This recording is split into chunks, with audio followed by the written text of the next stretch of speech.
ओम शांति। जैसे कि भाई ने बताया कि आज का विषय है a methodological approach to experience the science of Rajyoga meditation. तो आज का ये जो सत्र आप अटेंड करने वाले हैं ये अपने आप में बहुत ही यूनिक होगा, ऐसे मुझे आशा ही नहीं लेकिन पूर्ण विश्वास है। और कुछ ऐसी अनोखी बातें जानेंगे और जानने से ज़्यादा आप आज रियलाइज़ करेंगे, क्योंकि आज का सेशन जो है केवल ये सुनना सुनाना नहीं है लेकिन 2 वे सेशन रहेगा। हम कुछ प्रश्न पूछेंगे और उस प्रश्न के आप उत्तर भी देंगे। तो this is very interactive session और हम कुछ नियमों को अच्छे से समझने वाले हैं जो आज तक हम कई बार ज्ञान में चलते भी हैं। कई नियम आपको ज्ञात होंगे भी, जिनको ज्ञात होगा उनके लिए रिवीजन हो जाएगा और जिनको ज्ञात नहीं होगा उनके लिए रियलाइजेशन हो जाएगा। तो आज का टॉपिक है और टॉपिक शुरू करने के पहले कुछ हम बेसिक्स, उसके कुछ नियम हैं। नियम क्या क्या होंगे आपको इसके बारे में भी जो है अवगत कराएंगे। और ये करीबन 1.25 घंटे का सेशन है, ज़्यादा डिले नहीं होगा, 1.25 2 उससे ज़्यादा नहीं। ऐसे ये सेशन जो है 2 दिन भी कराया जा सकता है। मैं सिर्फ आपको कुछ सारांश या सार जो है इस एक्टिविटी के दरमियान जो है मैं आपके सामने रखने वाला हूँ। तो इसमें सुनना सुनाना कुछ नहीं है और इसमें आप बोर भी नहीं होंगे और बहुत कुछ चीज़ें होंगी जो आपने शायद कभी पहले नोटिस भी नहीं किया होगा। ठीक है, तो शुरू करते हैं सत्र। ये तो हम सभी जानते हैं, मुझे बताने की आवश्यकता नहीं है, लेकिन उसके पहले हम प्रश्न पूछेंगे कुछ। मैं चाहता हूँ कि ये सेशन इंटरैक्टिव हो, ऐसा ना हो कि सिर्फ हम बोलें और आप सुने। तो हम जानते हैं कि आत्मा की 3 शक्तियाँ कौन कौन सी होती हैं। और देखिए ये इसके पीछे उद्देश्य हम बता दें। ये इसलिए कराया जा रहा है कि आप में से भी चाहें तो ये जो आज मैं कराने वाला हूँ, आप में से भी चाहें तो आप अपने सेवा केंद्रों पे करा सकते हैं। नॉन बीकेस के लिए भी किसी तरीके से कराया जा सकता है, पॉसिबल है।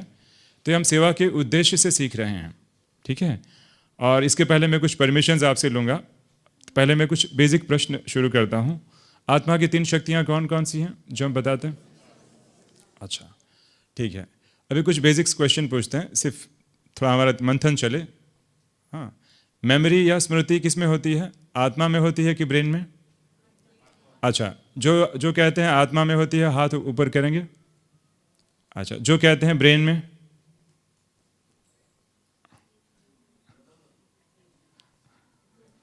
दिख रहा है क्या कह रहे हैं?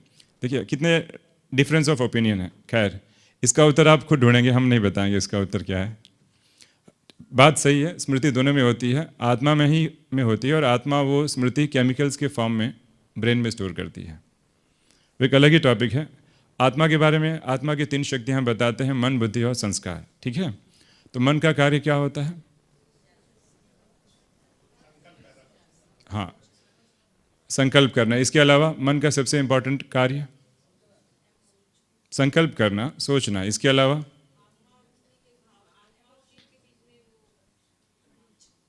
क्या मन देख सकता है? ठीक है, देख सकता। अच्छा, कौन जो कहते हैं मन देख सकता है हाथ ऊपर करेंगे।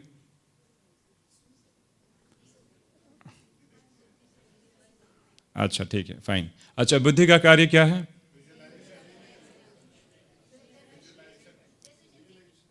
स्पष्ट उत्तर नहीं मुझे मिल रहे हैं। बुद्धि का कार्य एक एक करके बोलेंगे। वाह, वेरी गुड। लगता है पढ़ लिया होगा उन्होंने स्लाइड। अच्छा, दिल कहते हैं, अच्छी बात है।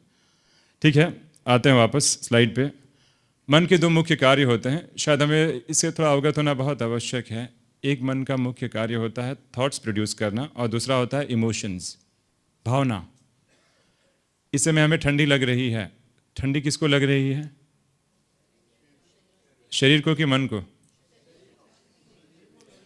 ठीक है, मन का काम होता है थॉट्स प्रोड्यूस करना और इमोशन, फीलिंग, सर्दी, गर्मी, ठंडी, ये फील कौन करता है? आज मैं बहुत बोर हो गया हूँ, ये कौन फील कर रहा है? मन। ठीक है, पर मन की समस्या ये होती है कि मन देख नहीं सकता, आंखें मन को होती ही नहीं है। भले लोग कहते हैं मन की आंखों ने देखा, ऐसा कुछ नहीं होता है। गीत भी बना है ऐसे हमारा। ऐसे तो दूसरी शक्ति है बुद्धि। बुद्धि का आमतौर पे हम बताते हैं काम होता है decision making, comparison, contrast, analysis, ये सारे कार्य बुद्धि के होते हैं, लेकिन उससे भी मोस्ट इंपॉर्टेंट कार्य बुद्धि का होता है, वो होता है विजुअलाइजेशन। अच्छा, आज मॉर्निंग में नाश्ते में क्या था? मॉर्निंग में नाश्ते में क्या था? आपने कैसे देखा? अभी तो उपमा यहाँ पे है नहीं। मन से देखा कि बुद्धि से? हम बुद्धि के द्वारा देखते हैं। इस समय जो आप मुझे देख रहे हैं, तो आप बुद्धि के द्वारा ही मुझे देख रहे हैं, और मैं भी आपको बुद्धि के द्वारा ही देख रहा हूं। आंखें भले एक मीडियम है, लेकिन फाइनली देखता कौन है? बुद्धि के द्वारा हम देखते हैं या विजुलाइज करते हैं। जो भी हम विजुलाइज करते हैं वो बुद्धि के थ्रू होता है। ठीक है? अच्छा, फिर हम कहते हैं कॉन्सेंट्रेशन, एकाग्रता। एकाग्रता का मतलब ये होता है कि जहां मन और बुद्धि एक साथ हो, मतलब थॉट्स और विजुअलाइजेशन दोनों एक साथ हो। आप विजुअलाइज कीजिए कि परम धाम में शिव बाबा हैं, ज्योति बिंदु। ये बुद्धि के द्वारा मैंने देखा, लेकिन मुझे बहुत अच्छी प्यार की अनुभूति हो रही है। ये क्या हुआ? इमोशन, मतलब मन ने फील किया।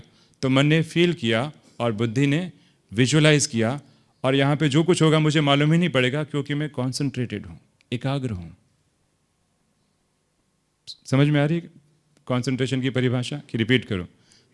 दूसरा एग्जाम्पल, मान लीजिए मैं कहता हूँ कि आप एक बहुत सुंदर गुलाब का फूल विजुअलाइज कीजिए।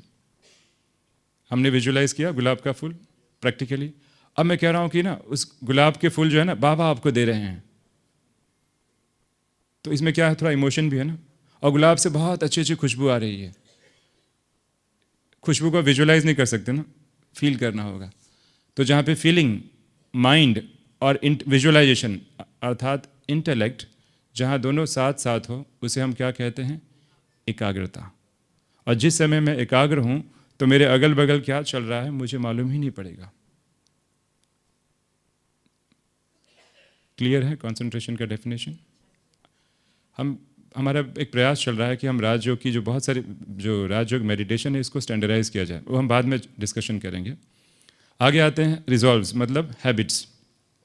हम कोर्स में बताते हैं कि मनुष्य पहले अपनी आदतों को बनाता है, बाद में आदत, पहले आदमी आदत को बनाता है, बाद में आदत आदमी को बनाती है। तो जिसे हम हैबिट्स कहेंगे उसे हम कुछ साइकोलॉजिकल भाषा में, साइकोलॉजी की भाषा में संस्कार जिसे हम कहते हैं, उसको क्या कहते हैं? To some extent we call it as subconscious mind. ठीक है? सबकॉन्शियस माइंड, अर्धचेतन मन। ये क्या होता है? हम थोड़ा सा आजकल इस पे बहुत सारी बुक्स भी मिलती हैं, मुझे इंट्रोडक्शन देने की ज़रूरत नहीं, लेकिन एक सारांश या समरी हम देखेंगे। क्लियर है यहाँ पे? ठीक है। अब कुछ बेसिक्स चीज़ें हैं जो आजकल दुनिया में सब बच्चों को ही मालूम है, अभी कोई नई बात नहीं रह गई है। बताते हैं इस सदी की सबसे बड़ी खोज रॉकेट साइंस या एटम नहीं हुआ, लेकिन इस सदी की कई बताते हैं सबसे बड़ी खोज सबकॉन्शियस माइंड के बारे में। तो आमतौर पे जनरली मन को जो है, अब मैं मन की बात कर रहा हूँ या संस्कारों की बात कर रहा हूँ, 3 भागों में डिवाइड किया जाता है: conscious mind, subconscious mind and unconscious. हम अनकॉन्शियस पे ज़रा भी फोकस नहीं करेंगे, हम 2 पे ही फोकस करेंगे, कॉन्शियस एंड सबकॉन्शियस। मनोविज्ञान ये बताता है कि सबकॉन्शियस माइंड 90% तक का हिस्सा होता है हमारा, और कॉन्शियस माइंड केवल 10%। अनकॉन्शियस माइंड वो चीज़ें होती हैं जो हमारे 84 जन्मों की सारी रिकॉर्डिंग अनकॉन्शियस माइंड में भरी रहती है। जैसे हमने आपको देखा, इस समय मैं आपको देख रहा हूँ, ये कहाँ पे गया? कॉन्शियस माइंड में। कुछ टाइम के बाद ये स्मृतियाँ धीरे धीरे कॉन्शियस से कहाँ जाएगी? सबकॉन्शियस में, और कुछ टाइम के बाद अनकॉन्शियस। और अगर मुझे हिप्नोटाइज किया गया तो यूजुअली लोग हिप्नोटिक रिग्रेशन में कॉन्शियस माइंड को सुला देते हैं और सबकॉन्शियस की सारी इंफॉर्मेशन बाहर निकालते हैं। और विदेशों में तो आजकल सर्टिफाइड हिप्नोटिस्ट होते हैं जो क्या करते हैं कि हमारी बहुत सारी जो बीमारियां होती हैं, वर्तमान की मानसिक समस्याएं हैं, उनकी जड़ें कहाँ पे रहती है? सबकॉन्शियस लाइफ में, पास्ट चीज़ों में। बहुत अच्छी बुक्स भी हैं, आप आजकल तो बहुत सारी बुक्स हैं। Joseph Murphy, the power of subconscious mind, बहुत सारी बुक्स हैं। तो इसका हम डिटेल नहीं करेंगे क्योंकि आज हमारे ये चर्चा का विषय नहीं है। आमतौर पे फेमस एग्जाम्पल दिया जाता है जो आपने कई बार देखा होगा, किसका? आइसबर्ग का। केवल 10% हिस्सा दिखाई देता है उसका, बाकी 90% हिस्सा पानी के अंदर रहता है। तो हमारा सबकॉन्शियस माइंड जो है उसका 90% हिस्सा जो है कहाँ पर है? अंदर है, जो हमें दिखाई नहीं देता। अब मेरा प्रश्न ये है कि रात थोड़ा सा फंक्शनलिटी थोड़ा सा मैं ब्रीफ कर देता हूँ ताकि हमारे लिए काफ़ी आसानी हो। वो ये है कि हम रात को जब सो जाते हैं तो क्या होता है? तो शायद हम भूल जाते हैं कि मुझे कितनी बार सांस लेना है, ऐसा होता है। रात को सोते सोते हम भूल जाते हैं, अरे सांस लेना, मैं तो सो गया था, मैंने तो सांस ली ही नहीं, और मेरी दिल की धड़कन भी बंद हो चुकी थी, ऐसा होता है। क्योंकि जब हम रात को सो जाते हैं तो पूरी हमारी बॉडी को कौन कंट्रोल कर रहा है? Subconscious mind. इस समय आप मेरे लेक्चर को सुन रहे हैं लेकिन आपका दिल फिर भी धड़क रहा है, क्योंकि सबकॉन्शियस माइंड कंट्रोल किए हुए है। बॉडी टेम्परेचर का रेगुलेशन हो, चाहे दिल का धड़कना हो, ये सारी गतिविधियां हमें ज्ञात भी नहीं रहती है, लेकिन back of behind the scenes subconscious mind काम कर रहा है।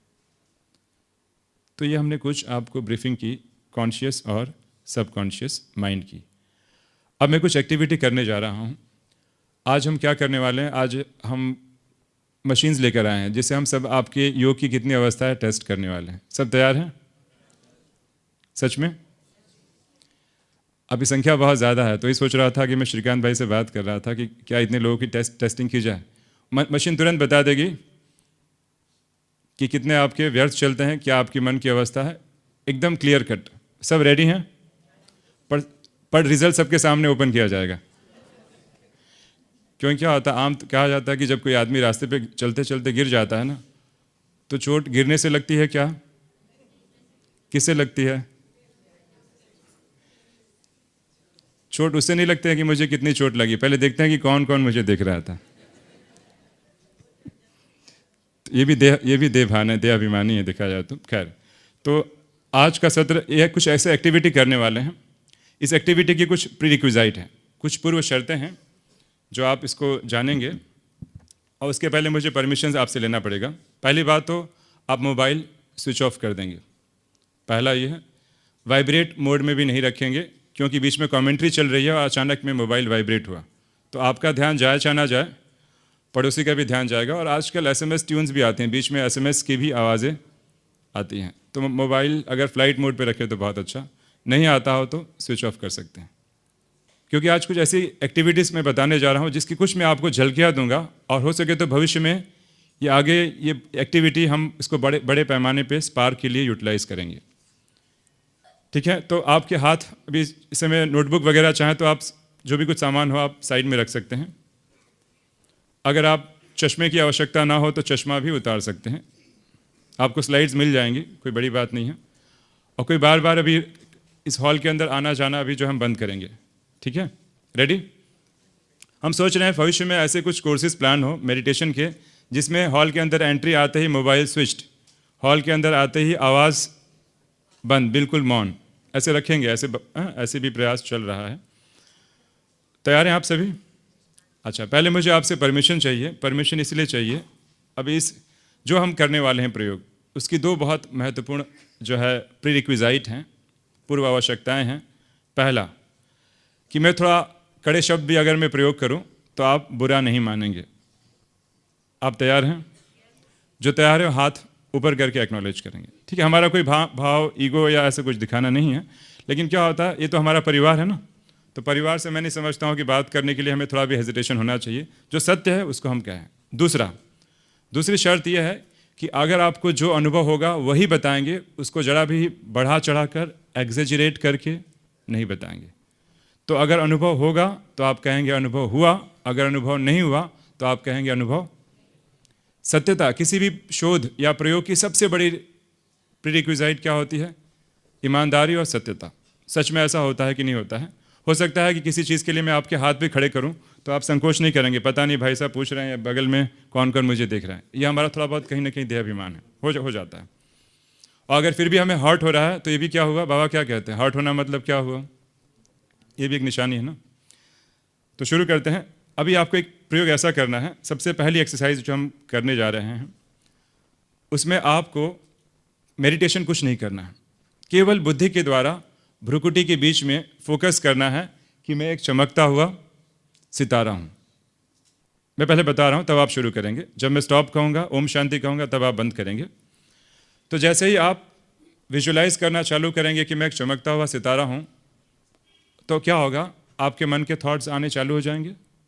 थॉट्स आएंगे मन में, जैसे आप कहेंगे मैं चमकता हुआ सितारा हूँ, कुछ थॉट्स आएंगे, भाई क्या करा रहा है, पता नहीं क्या कराने वाला है। और मन इतना स्मार्ट है कि जैसे ही आप उसको एक टारगेट देंगे, मन भटकना बंद कर देगा। इसीलिए क्या करना है, केवल फोकस करना है भ्रुकुटी के बीच में, मैं चमकता हुआ सितारा हूँ। शिव बाबा को याद नहीं करना है, ना परम धाम में जाना है, केवल फोकस करना है मैं चमकता हुआ, कॉन्सेंट्रेट करना है मैं चमकता हुआ सितारा हूँ और कुछ नहीं। आप जैसे ही फोकस करेंगे, आपका मन भटकना चालू होगा। अब मन भटकना चालू होगा तो आपको साक्षी होकर मन जो भटक रहा है ना, उसको देखना है, उसको रोकना नहीं है, फिर से उसको लक्ष्य पे लाना है, मैं चमकता हुआ सितारा हूँ। फिर मन भागेगा, फिर उसको आप अपने लक्ष्य पर लाएंगे, मैं चमकता हुआ सितारा हूँ, फिर मन भागेगा। अब एग्जाम्पल के तौर पे मान लीजिए आप बैठे हैं, अचानक में किसी का मोबाइल वाइब्रेट हुआ, तो मन में संकल्प क्या आएगा, क्यों वाइब्रेट हो रहा है, इसको इतनी भी सेंस नहीं है, इतना बड़ा हॉल है, कम से कम अभी भाई ने इंस्ट्रक्शन दिया था, अच्छा है मोबाइल वाइब्रेट हो रहा है, अरे ये जियो का आजकल बहुत अच्छे ऑफर्स चल रहे हैं, मेरा सिम कार्ड जियो का है कि नहीं है, बहन जी का तो है, मेरा फ़ोन ये है, अच्छा अच्छा अच्छा, अरे मैंने तो मोबाइल का बिल इस बार पता नहीं भरा कि नहीं भरा।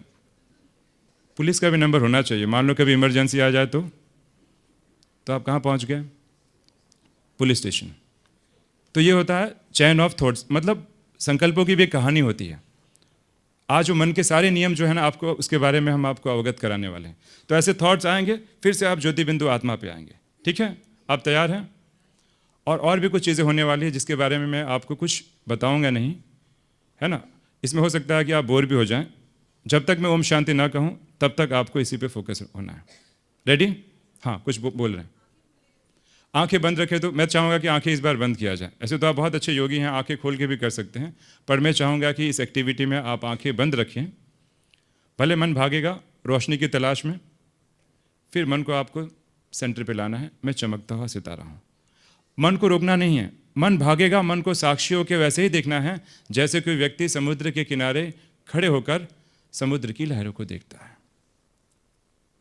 तैयार है? इसके पीछे क्या उद्देश्य है मैं आपको बाद में बताऊंगा। सभी साथ में हैं? स्टार्ट करें। अब जैसे ही मैं ओम शांति कहूँगा हम स्टार्ट हो जाएंगे। मैं बस चमकता हुआ सितारा हूँ, और शिव बाबा को भी याद नहीं करना है, परम धाम में भी नहीं जाना है, कुछ हल्का कुछ भी फील नहीं करना, केवल फोकस करना है। जब हम नॉन बीकेस को कराते हैं तो कुछ और चीज़ें हम कराते हैं, सिर्फ फोकस करना है। मन भागेगा तो टेंशन में नहीं आना है, भले भाग रहा है फिर से उसको लक्ष्य पे लाना है। रेडी? आई होप सबको क्लियर है मैं क्या इंस्ट्रक्शन दे रहा हूँ। जो आए हैं जल्दी से बैठ जाएं ताकि किसी का समय ना जाए। अब जैसे ही मैं ओम शांति स्टार्ट कहूँगा आप स्टार्ट हो जाएंगे। ठीक है, स्टार्ट।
ओम शांति।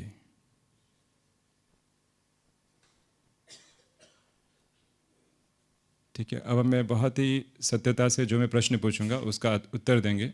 उत्तर हाथ खड़ा करके दे सकते हैं, ठीक है। चाहे इसके पहले चाहे तो कोई अपना एक्सपीरियंस शेयर करेगा। क्या हुआ, क्या आप फोकस कर पा रहे थे? जो समझ रहे हैं कि फोकस कर पा रहे थे हाथ ऊपर करें, सिंसियरली, ईमानदारी से। मैं अच्छा ठीक है। क्या हो रहा था जब आप ऐसे कर रहे थे? तो बीच बीच में मन भटक रहा था ना। अच्छा, अब मैं प्रश्न दूसरा पूछना चाहता हूँ। कौन सभा में कौन ऐसे हैं, बीच में ट्रैफिक कंट्रोल का गीत बजा था, ठीक है, हमने कहा था कि बाबा को याद नहीं करना है। कौन कौन है जिन्होंने केवल आत्मा पे फोकस किया, उस समय शिव बाबा को भी याद नहीं किया? अच्छा, बाबा कहते हैं हमेशा मुझे याद करो, अलग बात है, हम भी बाबा का ही कार्य कर रहे थे। अच्छा, आप में से कौन समझते हैं कि, अब बहुत ही इंपॉर्टेंट क्वेश्चन, मैंने 10 मिनट आपको बैठने के लिए कहा था, कौन है कि जिन्होंने अपना जरा भी हाथ पैर कुछ भी नहीं हिलाया? विश्वास नहीं हो रहा है मुझे। थोड़ा भी नहीं, मतलब बिल्कुल एक, ना सिर यहाँ किया, ना आँख यहाँ की, ना आँख खोली, जरा भी एकदम बुद्ध की तरह। कौन है? ईमानदारी से बताएंगे। देखिए, it's not a matter of appreciation, बहुत कम। आई थिंक मुझे लग रहा है 10%, मुश्किल से 10% मैं समझता हूँ। केवल मैंने 10 मिनट का काम दिया था ना, आत्मा देखना है, और तो मैंने कुछ कहा नहीं था, कोई बहुत मेहनत का काम नहीं। ऐसे भी अच्छे से सोफे पे हम बैठे भी हैं, थोड़ी देर पहले हमने नाश्ता भी किया है, केवल हमने 10 मिनट कहा था। देखिए, मैंने पहले परमिशन लिया हुआ, इसलिए मैं बोलने पूर्णतः में खुल के बोल सकता हूँ। केवल हमने 10 मिनट का काम दिया था कि आत्मा पे फोकस करना है और कुछ नहीं करना है। आंखें भी बंद कर लीजिए, ना कहीं देखना है, ना हिलना है, ना डुलना है। ऐसे कितने लोग कर पाए? मुश्किल से 10%। मैं समझता हूँ 10% भी नहीं, मैं समझता हूँ हार्डली 1%। उस पर भी मुझे डाउट है, इसलिए मैं देख रहा था बीच में हरे का क्या है। इसमें से कुछ जो हैं सो रहे थे। केवल 10 मिनट की मैंने ड्रिल कराई थी, ड्रिल भी नहीं कहा था, कुछ करने के लिए नहीं कहा था। कुछ को नींद भी आ रही थी, कुछ जो है, कुछ शायद बाबा को भी याद कर रहे होंगे, बताए नहीं होंगे मुझे, और कुछ जो है बेचैन थे। हाथ हिल रहा है, पैर हिल रहा है, सिर हिल रहा है, या शरीर में कोई बीमारी है तो हमें उसका ट्रीटमेंट कराना होगा। अब बीमारी भी नहीं है, असल बीमारी है, फिर भी हमारा इस आत्मसंयम नहीं है, फिर भी हाथ हिल रहा है, पैर हिल रहा है। मैं जानना चाहूँगा कि ऐसा क्यों हो रहा है। आज इसका हम कारण ढूंढने वाले हैं कि जब हम योग में बैठते हैं तो देखिए क्या क्या हुआ, अपने अनुभव शेयर करेंगे। मन भटका, सत्य है? अच्छा, कोई बताया कि मन कहाँ भटका? मैं आपको बताता हूँ, आपके पहले मैं उसका उत्तर दूंगा कि मन कहाँ भटका। कहाँ भटका बताएं? मन केवल 2 जगह भटकता है, केवल 2 जगह, या तो पास्ट में या तो फ्यूचर में। देख लीजिए, जिन्होंने भी कहा होगा मन भटका, या तो मन पास्ट में भटका होगा या तो फ्यूचर में। मन प्रेजेंट में रहता ही नहीं है, क्योंकि मन का भटकना हमारा स्वभाव हो चुका है। भटकना मन का स्वभाव नहीं है, पर हमने मन को इतना एडिक्ट कर दिया है। केवल 10 मिनट कहा गया हमें शांति से बैठना है, तो मेरे हाथ हिल रहे हैं, पैर हिल रहे हैं, बेचैनी हो रही है। देखिए क्या क्या हुआ होगा। कईयों को बेचैनी हुई होगी, सत्य है, थोड़ी बहुत बेचैनी हुई होगी। अच्छा, कुछ लोग बोर भी हुए होंगे। जो बोर हुए होंगे ईमानदारी से बताएं। अब देखिए, शर्म के मारे कोई बताया गया, इसलिए मैंने पहले ही कहा था ईमानदारी के साथ आप बताएंगे। कईयों को बोरियत हुई होगी, हम बता रहे हैं। अच्छा, कईयों को नींद भी आई होगी। जो नींद समझते हैं नींद आई है वो हाथ ऊपर करेंगे। आप देख सकते हैं कम से कम 20% मुझे लग रहा है जिनको नींद भी आई थी, जबकि हम अमृत वेला भी कर आए हैं, सो के भी आए हैं, सब कुछ फ्रेश है। नींद आ रही है, बेचैनी हो रही है, मन हो रहा है कि हाथ पैर, थोड़ा सा पैर और फैला लूँ। हो रहा होगा, मैं बता रहा हूँ, सत्य बात मैं आपको बता रहा हूँ। क्यों ऐसा हो रहा है? अब मुझे इसका आज मूल कारण जानना है कि ऐसा क्यों हो रहा है। कौन बताएगा इसका मूल कारण क्या है? आज मैं आपको रहस्य खोलने जा रहा हूँ। अगर इस रहस्य को आपने समझ लिया ना, तो हमारे लिए एक बहुत बड़ी उपलब्धि होगी। कौन बताएगा कि ऐसा क्यों हो रहा है? एकाग्रता नहीं हो रही है, मतलब मन भटक रहा है। पर ऐसे क्यों हो रहा है? मन को मैंने भटकने के लिए बोला क्या कि भटको? मैंने तो बोला कि भाई बस फोकस करो। क्या वो शक्ति है जो मन को भटका रही है? उसको वर्तमान में रहने नहीं दे रही है, या तो भविष्य में ले जा रही है जिसका मेरा कुछ कनेक्शन नहीं है, और या तो पास्ट की घटनाओं का मैं उधेड़-बुन कर रहा हूं जिसका वर्तमान के साथ अभी this point of time I have no connection. हाँ बोलिए। Why, she is correct. मन को क्या चाहिए? मज़ा। मैं बता रहा हूँ, कुछ आनंद, कुछ एंटरटेनमेंट चाहिए। मन, मैं आपको बताऊंगा आगे के नियमों में, मन वहीं भटकता है जहाँ उसको एक प्लेजर मिलता है, थोड़ा सा आनंद मिलता है। जहाँ आनंद नहीं मिलता मन वहाँ भटकता नहीं है। मैंने बोला कि बिंदु पे फोकस करो, मन को मज़ा नहीं आ रहा है, बोलता है मज़ा नहीं आ रहा तो छोड़ो इसको, चलो मैं कहीं और भटकता हूँ। बराबर कह रहा हूँ ना? हाँ, बट प्रश्न ये होता है कि मन क्यों, why it wanders for entertainment, what is the root cause of that?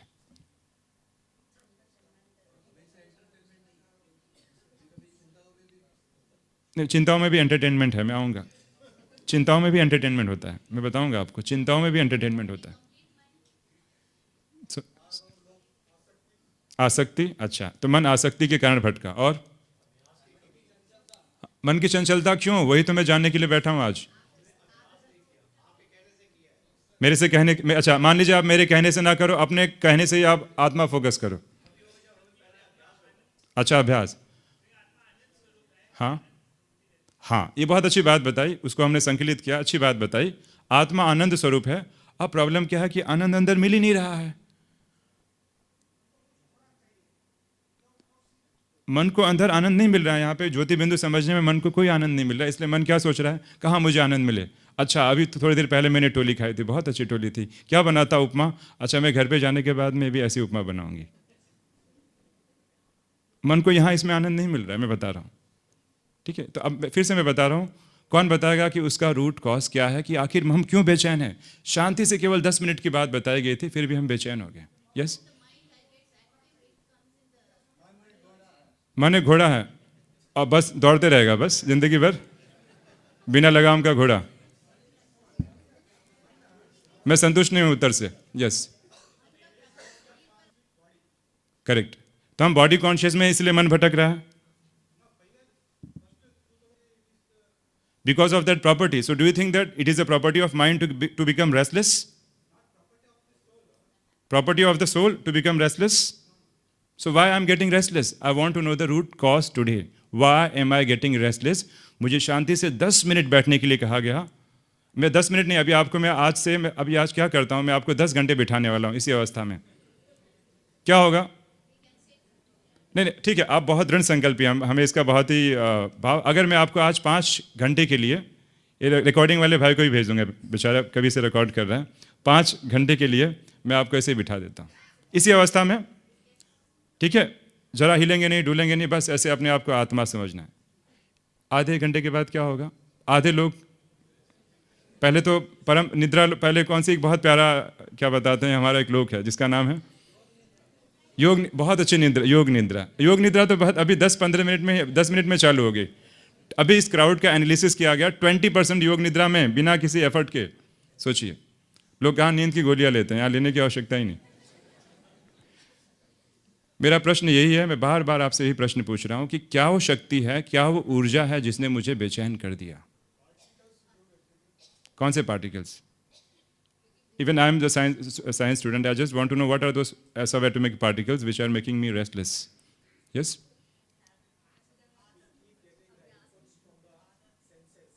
Yes, correct, very good, correct. उन्होंने सही बोला, कुछ हद तक बोला कि हमें इनपुट्स बॉडी से मिल रहा है, कुछ इनपुट माइंड से मिल रहा है। बट मेरा प्रश्न ये है कि माइंड से कौन सी वो एनर्जी है जो अननेसेसरी माइंड को ढकेल रही है, पुश कर रही है, भटको भटको, बेचैन रहो, कौन सी वो शक्ति कार्य कर रही? You are correct.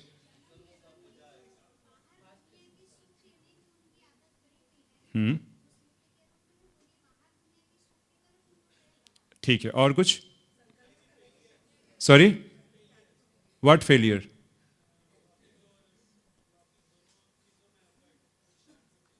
पुरुषार्थ में फेलियर, इसलिए मेरा मन भटक रहा है अभी इस समय, मानेंगे ऐसे? अब तक मुझे रीज़न नहीं मिला। मैं सिर्फ पूरे क्राउड से ही पूछना चाहता हूं कि मुझे शांति से 10 मिनट के लिए केवल आत्मा पे फोकस करने की बात की गई थी, मैं क्यों बेचैन हो गया, क्यों मुझे नींद आने लगी, क्यों मुझे यहाँ वहाँ की वर्तमान के बदले भविष्य और पास्ट की बातें आई? यस, मन को आनंद नहीं मिला तो भटकेगा, तो मन को आखिर आनंद क्यों चाहिए? सी, मेरा टाइम जा रहा है। यस, ठीक है, चलिए हम बताते हैं। Let's come to the topic आते हैं। सेम चीज़ें स्लाइड पे लिखी गई हैं।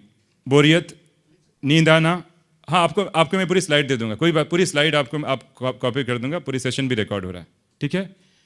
बहुत सिंपल सी बात है, हमने न्यूटन का लॉ पढ़ा हुआ है, लॉ ऑफ मोशन, जो ये बताता है अगर कोई वस्तु गतिमान है, मूव हो रही है, तो मूव ही होती रहेगी, unless and until it is acted by an external force. पढ़ा है ना, हमने स्कूल डेज में पढ़ा होगा। या अगर कोई चीज़ जहाँ पे रखी है अनंत काल तक वहीं पे रहेगी, unless and until it is acted by an external force. तो अगर मैं शांति से बैठा हूँ, अगर मैं आत्मा समझ रहा हूँ, तो बस आत्मा ही समझूँ 10 घंटे तक।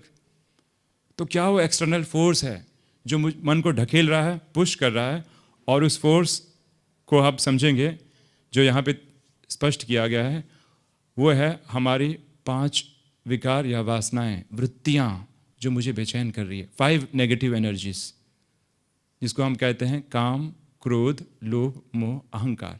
आप बोलेंगे भाई साहब अभी मैं इसका काम, क्रोध, लोभ, मोह से क्या कनेक्शन है, मैं तो शांति से बैठा था। कैसे कनेक्शन है, मैं आपको एक बेस्ट एग्जांपल देता हूँ। मैं शांति से बैठा था यहाँ पे, मैं बैठी हूँ, मान लीजिए कोई माता है, अचानक में क्या हुआ, उसे अपने बेटे का चित्र याद आया। अच्छा यार मैं तो यहाँ पे हूँ, बेटे का खाना किसने बनाया होगा, किसी ने बनाया होगा खाना, इस समय बहू खाना खिला रही होगी, पूरी एक सीरीज, पूरी एक कहानी चालू हो गई, पूरी एक कहानी चालू होगी ना। पर इस कहानी के पीछे आप कहानी को देख रहे हैं, पर कहानी के थीम को देखिए। कहानी के पीछे थीम क्या है, अटैचमेंट। हम कहानी पर देख रहे हैं, लेकिन कहानी के पीछे जो ऊर्जा काम कर रही है ना, उसको नहीं देख रहे हैं। तो मन क्यों भटकता है, क्योंकि अंदर की जो वासनाएं जो हैं, 5 विकार किसी ना किसी रूप में ना हमको बेचैन किए हुए हैं। इसका हमें अवेयरनेस ही नहीं है। ये दुनिया का सबसे बड़ा वंडर बता रहा हूं। इसमें मुझे शांति से 10 मिनट बैठना चाहिए था, लेकिन फिर भी बेचैनी हो रही है। क्योंकि बेचैन कौन कर रहा है, एक्सटर्नल सिग्नल या इंटरनल सिग्नल जो आ रहे हैं। एक्सटर्नल सिग्नल शरीर की कोई व्याधि है मान लीजिए, वो क्यों है, क्योंकि वो मेरे कर्मों का हिसाब किताब है, उसका इफेक्ट शरीर पे पड़ा, मुझे तकलीफ होने लगी, बैठा हूँ, मुझे घुटनों का दर्द होने लगा, कमर का दर्द होने लगा, ये मेरे कर्मों के हिसाब किताब है। इसने मन को इंस्पायर किया और फिर मन को एक चांस मिला भटकने का। या शांति से बैठा हूँ, कोई रोग नहीं है, फिर भी इंटरनली मन भटक रहा है। तो 5 बुराइयाँ, 5 जिसको हम सूक्ष्म रूप में कहें, 5 बुराइयाँ का राजा कौन है, बाबा ने 2 दिन पहले मुरली में बताया था, देव, body consciousness. Fine, will come to that, ठीक है। तो 5 बुराइयां every second they are getting express in our body, but we are not aware of. इसलिए मैं चाहता हूं जब हम योग करें ना, तो एक एक चीज को बहुत गहराई से समझे कि आखिर मेरे शरीर पे क्या इफेक्ट हो रहा है। ये भी मैं तो समझता हूं योग अभ्यास के पहले कुछ टाइम, जब भी हम योग अभ्यास करने के लिए बैठे, केवल साक्षित्व वृत्ति को डेवलप करें योग करने के पहले, कि मेरे मन में किस टाइप के थॉट्स आ रहे हैं। मैं तो यहां तक देखता हूं कि जो थॉट्स आ रहे हैं उसमें से कौन सा थॉट्स की फ्रीक्वेंसी ज़्यादा है, कौन से थॉट्स बार बार रिपीट हो रहे हैं। फिर उसके पीछे थीम क्या है, थीम को समझने का प्रयास कीजिए, तब मालूम पड़ेगा कि मूल बीमारी क्या है। मैं बैठा हूँ साक्षी होके, और मुझे एक बार बेटे का थॉट्स आया, दूसरी बार बेटे का थॉट्स आया, फिर कुछ टाइम के बाद यहाँ वहाँ थॉट्स आए, तीसरी बार वही थॉट्स आया। या कोई चिंता आ रही है, बार बार उसी चिंता की फ्रीक्वेंसी रिपीट हो रही है, दैट मीन्स उसके पीछे थीम क्या है। थीम को समझने का प्रयास हम कभी करते नहीं हैं, और उसको पेपर और डायरी में नोट किया जाए, तब हम समझ पाएंगे। जब हमने अपने मन को ही नहीं समझा, तो मन जीते जगत जीत तो बहुत दूर की बात है। हमने अपनी बीमारियों को ही नहीं समझा, तो उसको क्योर करना तो बहुत दूर की बात है। तो 5 विकार जो है, सबसे बड़ा आश्चर्य, इस समय आप शांति से बैठे हैं, फिर भी वो 5 विकार या वासनाएं जो हैं, किसी ना किसी तरीके से आपके बॉडी में उसका इफेक्ट चालू है। इसलिए आप थोड़ा पैर हिलाएंगे थोड़ी देर के बाद, क्योंकि आनंद नहीं मिल रहा है, बेचैनी है, जिसे हम पाप भी कह सकते हैं। पूर्व जन्मों के संचित पाप कर्म, जो वृत्तियों के रूप में, संस्कार के रूप में, 5 विकारों के रूप में, वासनाओं के रूप में हमारे सब कॉन्शियस माइंड के अंदर भरे हुए हैं, और एक एक करके बॉडी पे एक्सप्रेस हो रहे हैं। हमें मालूम ही नहीं पड़ रहा क्या हो रहा है। ये इसका मूल कारण है। एक एक करके हम आते हैं, क्योंकि बहुत सारी स्लाइड्स हैं। 5 विकारों का नाम मुझे बताने की जरूरत नहीं, नॉन बीकेस है, उनको बताया जाए, काम, क्रोध, लोभ, मोह, अहंकार, ठीक है। और माया के केवल 2 ही प्रकार होते हैं। माया दुनिया में मालूम है कौन से 2 प्रकार होते हैं। माया केवल 2 प्रकार की माया होती है, केवल 2 प्रकार की। अगर मुझे अपने शत्रु पर विजय प्राप्त करनी है, तो इसकी अंडरस्टैंडिंग होनी बहुत आवश्यक है कि शत्रु कितना शक्तिशाली है, क्या क्या कर सकता है। अगर मैं अपने शत्रु के बारे में ही मुझे इंफॉर्मेशन नहीं है, तो विजय पाना तो बहुत दूर की बात है। तो माया के केवल दो ही प्रकार होते हैं, एक होता है इंटरनल और दूसरा होता है एक्सटर्नल, आंतरिक या तो बाह्य। शांति से मैं बैठा था, मैंने किसी को रास्ते में देखा, अच्छा भाई साहब चल के आ रहे हैं, अच्छा उन्होंने कौन से कलर की शॉल पहनी है, ये क्या हुई?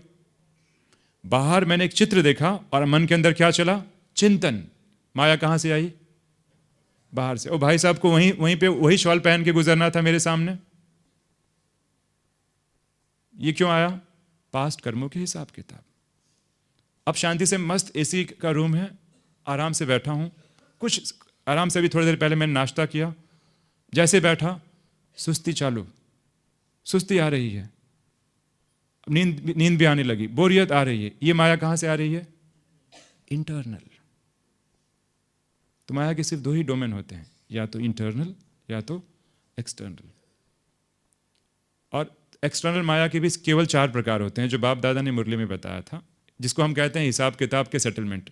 या मैं अपने शब्द नहीं बता रहा हूं, इसमें से एक भी शब्द हमारे नहीं है। 4 प्रकार की, एक अलग ही टॉपिक है, उसके विस्तार में नहीं जाएंगे। एक होता है फिजिकल हेल्थ। माया कैसे आती है? बाह्य। फिजिकल हेल्थ खराब है, सब कुछ बढ़िया है लेकिन तबीयत मेरी ठीक नहीं रहती, बहुत बीमारी है। ये क्या है? क्योंकि आत्मा को सुख या दुख का अनुभव हो रहा है तबीयत खराब होने से। ये हुआ फिजिकल हिसाब किताब। दूसरा होता है फाइनेंशियल, सब कुछ ठीक ठाक चल रहा है लेकिन महंगाई बहुत बढ़ गई है, बहुत डिफिकल्ट हो रहा है आजकल सर्वाइव होना, जॉब नहीं है। ये क्या, ये कौन सी माया हुई? फाइनेंशियल, आर्थिक। तीसरी होती है नेचर के थ्रू, शांति से बैठे हैं लेकिन जैसे बाहर निकले बहुत कड़ी धूप है, आत्मा को तकलीफ हो रहा है ना, प्रकृति के द्वारा आत्मा को तकलीफ हो रहा है या ठंडी लग रही है, ये हुआ नेचुरल।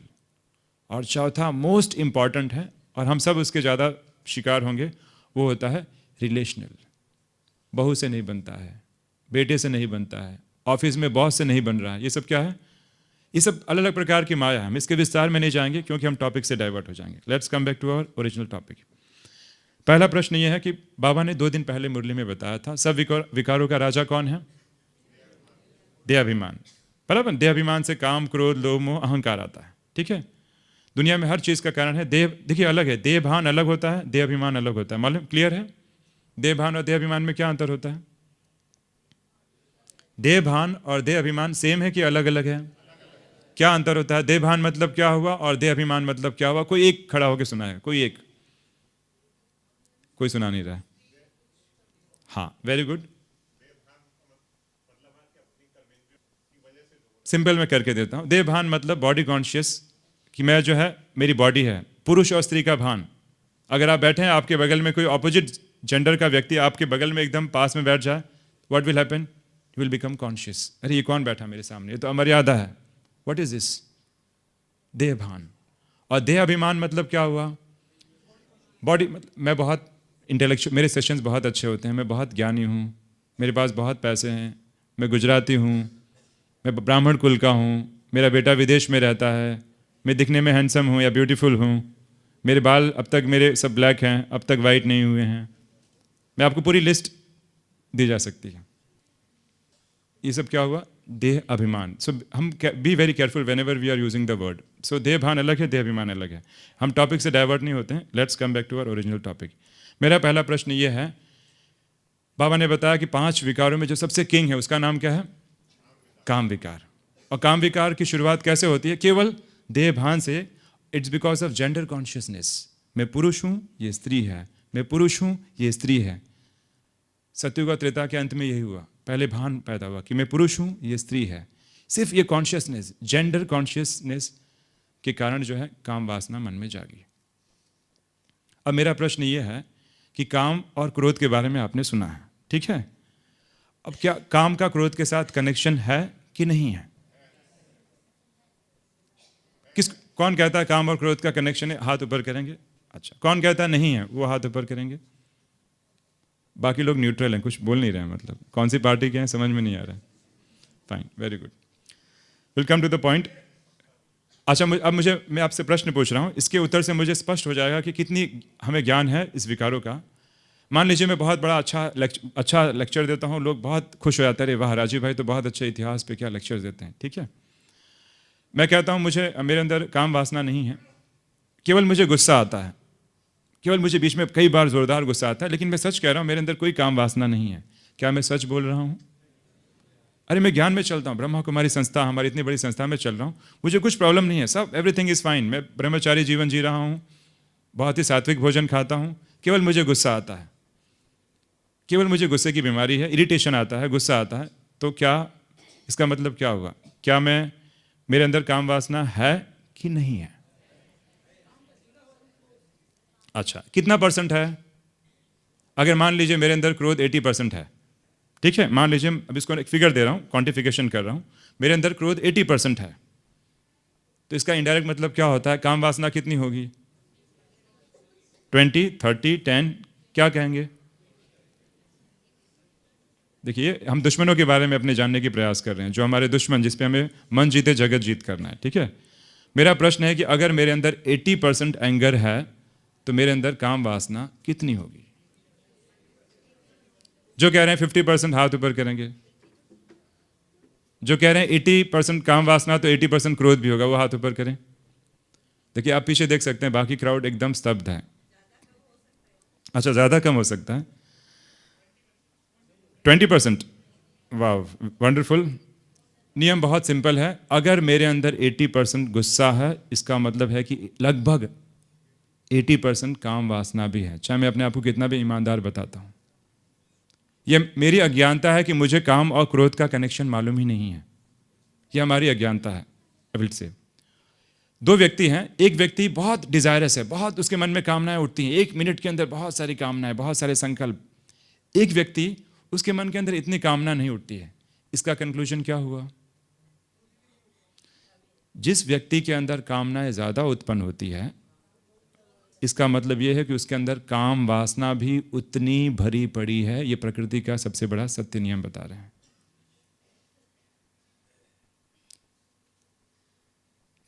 काम वासना का दूसरा अभिव्यक्ति, उसको हम क्या कहते हैं? कामनाएं।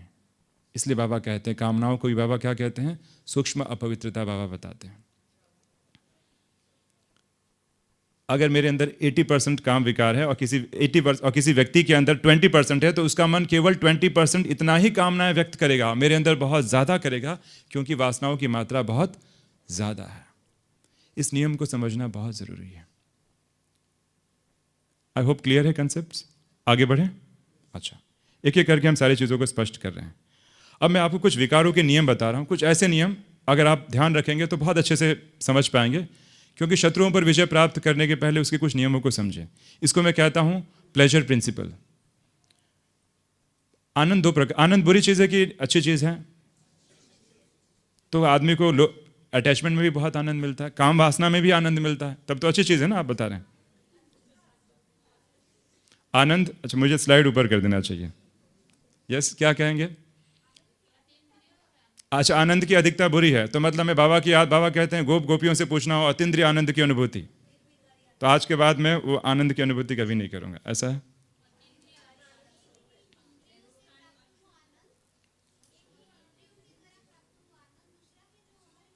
हाँ, वेरी गुड, बहुत बहुत अच्छा बहन जी ने उत्तर दिया। आनंद दो प्रकार के होता है, दो प्रकार, आनंद बुरा नहीं है, लेकिन दो प्रकार का होता है। एक होता है पॉजिटिव, दूसरा होता है नेगेटिव। एक होता है इंद्रियां और दूसरा होता है अतीन्द्रिय। आत्मा तो स्वयं ही आनंद स्वरूप है, वो भी एक आनंद है, वो अतीन्द्रिय है। और जो आनंद भौतिक वस्तुओं से मिलता है, किसी न किसी चीज से मिलता है, वो हो गया इंद्रिय, वो आत्मा की शक्ति को कम करता है। इसको मैं कहता हूं प्लेजर प्रिंसिपल। जो विकार जितना इंटेंस है, उसमें आनंद भी उतना, नेगेटिव आनंद की बात कर रहा हूं मैं, जो विकार जितना इंटेंस है उसमें आनंद भी उतना इंटेंस होगा। तो पांचों विकारों में सबसे ज्यादा नेगेटिव आनंद आत्मा को, मनुष्य को किसमें मिलता है? काम वासना में। क्षणिक आनंद मिलता है। मोह में हल्का हल्का आनंद। कैसे? अरे वाह, कितना छोटा मेरा बेटा है, कितने इसके छोटे छोटे हाथ हैं, कितना डेलिकेट है। बहुत आत्मा क्या कर रही है? थोड़ा थोड़ा आनंद की मिठाई खा रही है। वासना में इंटेंस फॉर्म ऑफ प्लेजर है। और नियम यह बताता है, जितना आत्मा ये नेगेटिव आनंद को भोगेगी, उतना उसकी शक्तियां भारी मात्रा में नष्ट होगी। I will come to that. क्रोध में भी आनंद मिलता है कि नहीं मिलता है? कौन कह रहा? अच्छा, क्रोध में आनंद मिलता है कि नहीं? हाथ ऊपर करेंगे जो समझते हैं क्रोध में आनंद मिलता है, हाथ ऊपर करेंगे। अच्छा, 50%। मैं बताता हूं, क्रोध में भी आत्मा को आनंद मिलता है। कैसे? मैंने दिखा दिया कि मैं क्या हूं, मैंने प्रूव कर दिया, देखा, मैंने बता दिया कि मैं क्या हूं। थोड़े समय की जीत का आनंद, थोड़े समय की जीत का आनंद, वो भी एक आनंद है। क्रोध में भी आत्मा को आनंद मिलता है, मैं बता रहा हूं, केवल क्षणिक आनंद। हाँ, तमो प्रधान है, डोमिनेंस। मैंने दिखा दिया कि मैंने दिखा दिया तुझे कि तेरी औकात मैंने दिखा दी, देख तू क्या है। थोड़ी देर के लिए विक्ट्री का आनंद। अभिमान में तो मिलता है, ये लोग सीना फुला लेते हैं ना, थोड़ी देर में चलने की स्टाइल एकदम चेंज हो जाती है, आपने देखा होगा। हर एक विकार में आनंद है। जिस विकार, जो ज़्यादा विकार भयानक है, उसमें नेगेटिव आनंद की मात्रा बहुत ज़्यादा है। क्लियर हो रहा है? इसको मैं कहता हूं प्लेजर प्रिंसिपल। अब हम शांति से बैठे हैं तो व्यर्थ संकल्प में भी आनंद मिल रहा है। आप ध्यान से पता कीजिए, व्यर्थ संकल्प में भी, चाहे वो चिंता का ही संकल्प है, उसमें आत्मा कहीं ना कहीं आनंद ले रही है। बहुत बारीक बात बता रहा हूं। अब प्रॉब्लम क्या होता है? अब कई लोग बड़े अलग अलग प्रकार के होते हैं, ठीक है। अब कामनाएं किस किस प्रकार की होती है? थोड़ी सी मैं कामनाओं की लिस्ट मैंने वहां पे डाली हुई है। शॉपिंग करना बड़ा अच्छा लगता है। क्यों? क्योंकि शॉपिंग करने से मुझे बहुत सुख मिलता है, खुशी मिलती है। कईयों को गाना बहुत अच्छा लगता है, सिंगिंग, बुरी बात नहीं है। आप अकेले गाइए ना, ऑडियंस के सामने गाने की जरूरत नहीं है। पर मैं गाऊंगी और लोग बोलेंगे अरे वाह क्या आपकी मधुर आवाज़ है, खुशी मिलेगी। पिकनिक जाना, पार्टी, शरीर को श्रृंगार करना। कई लोगों को मैंने देखा है, मेरे बहुत सारे स्टूडेंट हैं जिनकी मैं काउंसलिंग करता हूँ, वो बताते हैं कि सर मुझे कुछ नहीं, मुझे अपने आप को श्रृंगारना बहुत अच्छा लगता है। गॉसिप करना, खाने पीने का आनंद, मूवीज़ देखने। यंगस्टर्स की मैं लिस्ट बता रहा हूँ, यंगस्टर्स की। मूवीज़ देखना, फैशन, मान शान की आश, एप्रिसिएशन। कई लोग एप्रिसिएशन कर दो, फिर उनसे आप जो काम करवाना चाहें करा सकते हैं। एक बार कह दें अरे आप तो बहुत खूबसूरत लग रही हैं, 5 बार जाके आईने में देखेंगे। कई आत्माओं को बस फ्रीडम चाहिए, कुछ नहीं, बस फ्रीडम। इतनी फ्रीडम शादी होने के बाद भी डिवोर्स ही होता है, क्योंकि वहां पे भी फ्रीडम ही चाहिए होती है। तो कामनाएं 2 तरीके से व्यक्त होती है, काम विकार 2 तरीके से। तो वासनाओं के भी बहुत, कामनाओं के भी टाइप है जो हमें चेक करना चाहिए। शास्त्रों में बताया गया है, एक होता है, शास्त्रों के अनुसार मैं बता रहा हूँ, उपनिषद वगैरह में बताया गया है, एक होता है स्त्री वासना। व्यक्ति को स्त्री के संग में रहना बहुत अच्छा लगता है। क्यों अच्छा लगता है भाई? वो भी एक प्रकार की सूक्ष्म अपवित्रता है, बट आत्मा उसका एक आनंद ले रही है, ये भी अपवित्रता है। शास्त्र वासना, कई लोगों को पढ़ने का बहुत शौक होता है, एडिक्शन। इतना पढ़ने का शौक होता है कि योग करना होगा तो बोलेंगे योग बाद में करेंगे, थोड़ा जान तो लूं क्या नया इंफॉर्मेशन है। न्यूज़पेपर वालों का बेस्ट एग्जाम्पल। जब तक जानेंगे नहीं कि आज दुनिया में क्या घटना घटी है, तब तक आत्मा को शांति मिलने वाली नहीं है। क्योंकि हमने क्या किया, पढ़ने की इतनी आदत डाल दी है कि उसको कहा गया शास्त्र वासना। दुनिया की बहुत सारे शास्त्रों का अध्ययन, बहुत सारी इंफॉर्मेशन का अध्ययन करने की वासना। तो अलग अलग प्रकार की वासनाएं होती हैं। 5 विकारों में प्लेजर है, नेगेटिव प्लेजर है, ये एवरी सेकेंड एक्सप्रेस होते हैं। अब एक एक करके हम आते हैं। तो कामना है, काम वासना कैसे एक्सप्रेस होती है? काम वासना एक तो कामना के रूप में अभिव्यक्त होती है। क्यों? क्योंकि आत्मा को अंदर प्लेजर नहीं मिल रहा है, जैसे बताया गया था, प्लेजर बाहर ढूंढ रही है। छोटी छोटी कामनाएं पूरी करके समझती है कि मुझे प्लेजर मिल जाएगा। लेकिन इसका सबसे बड़ा दुष्परिणाम है कि जितनी बार आपकी कामनाएं जागी और उस कामना का आपने उपभोग कर लिया, तो आपने एक और आदत को पक्का कर दिया। जैसे कोई व्यक्ति 1 बार शराब पिया, 2 बार शराब पिया, जितनी बार वो शराब पी रहा है उतनी बार क्या कर रहा है? अब वो शांति से बैठा है, कोई उसको कह नहीं रहा है, अंदर से कामना जागे कि एक बार जाके थोड़ा सा पीऊंगा, ज्यादा नहीं, सिर्फ थोड़ा सा पीऊंगा। तो जितनी बार कामनाएं, तो काम वासना की अभिव्यक्ति 2 तरीके से, एक कामनाओं के रूप में और दूसरा विकल्प के रूप में। विकल्प, और विकल्प की स्पीड इतनी फास्ट होती है, किसी को देखा, ऑपोजिट जेंडर को मैंने देखा और देखते ही कुछ सेकंड में विजुलाइज भी कर लिया, बहुत कुछ हो गया और मुझे मालूम भी नहीं पड़ा। Unnoticed, that's why I am using the word unnoticed fractional visualization. आत्मा को पता भी नहीं पड़ा कि उसने क्या क्या एक सेकंड में क्या क्या विजुलाइज कर लिया, जिसको बाबा कहते हैं संकल्प विकल्प। ये बहुत गहरी बातें हैं। आगे बढ़ते हैं। अब मेरा प्रश्न है कि विकार बाहर कैसे निकलते हैं? जानना चाहिए ना कि शत्रु कैसे अटैक करता है, विकार कैसे बाहर निकलते हैं, उसके बहुत सिंपल प्रोसेस होते हैं। विकार की शुरुआत कहां से होती है? सबकॉन्शियस माइंड से। क्योंकि वासना है पूरी अंदर हमारे कई जन्मों का 63 जन्मों का पूरा गटर अंदर भरा पड़ा है। जैसे गंदी थैली में ला के रख दूं तो क्या होगा, गंदी थैली से जो दुर्गंध है वातावरण में फैलेगी। सब कॉन्शियस में जो कुछ चीज़ें पड़ा है, आत्मा मूल रूप में पवित्र है, शुद्ध है, लेकिन उसके पहले एक बहुत बड़ा लेयर है, वह है सबकॉन्शियस का, जिसमें बहुत सारी वासनाएं भरी हैं जो एवरी सेकेंड एक्सप्रेस होती रहती हैं। तो पहले कैसे एक्सप्रेस होती हैं? पहले एक्सप्रेस होकर उसका पहले संस्कार एक्सप्रेस होकर वृत्ति के फॉर्म में आता है। वृत्ति मतलब भावना, जिसके बारे में आज हम समझने वाले हैं।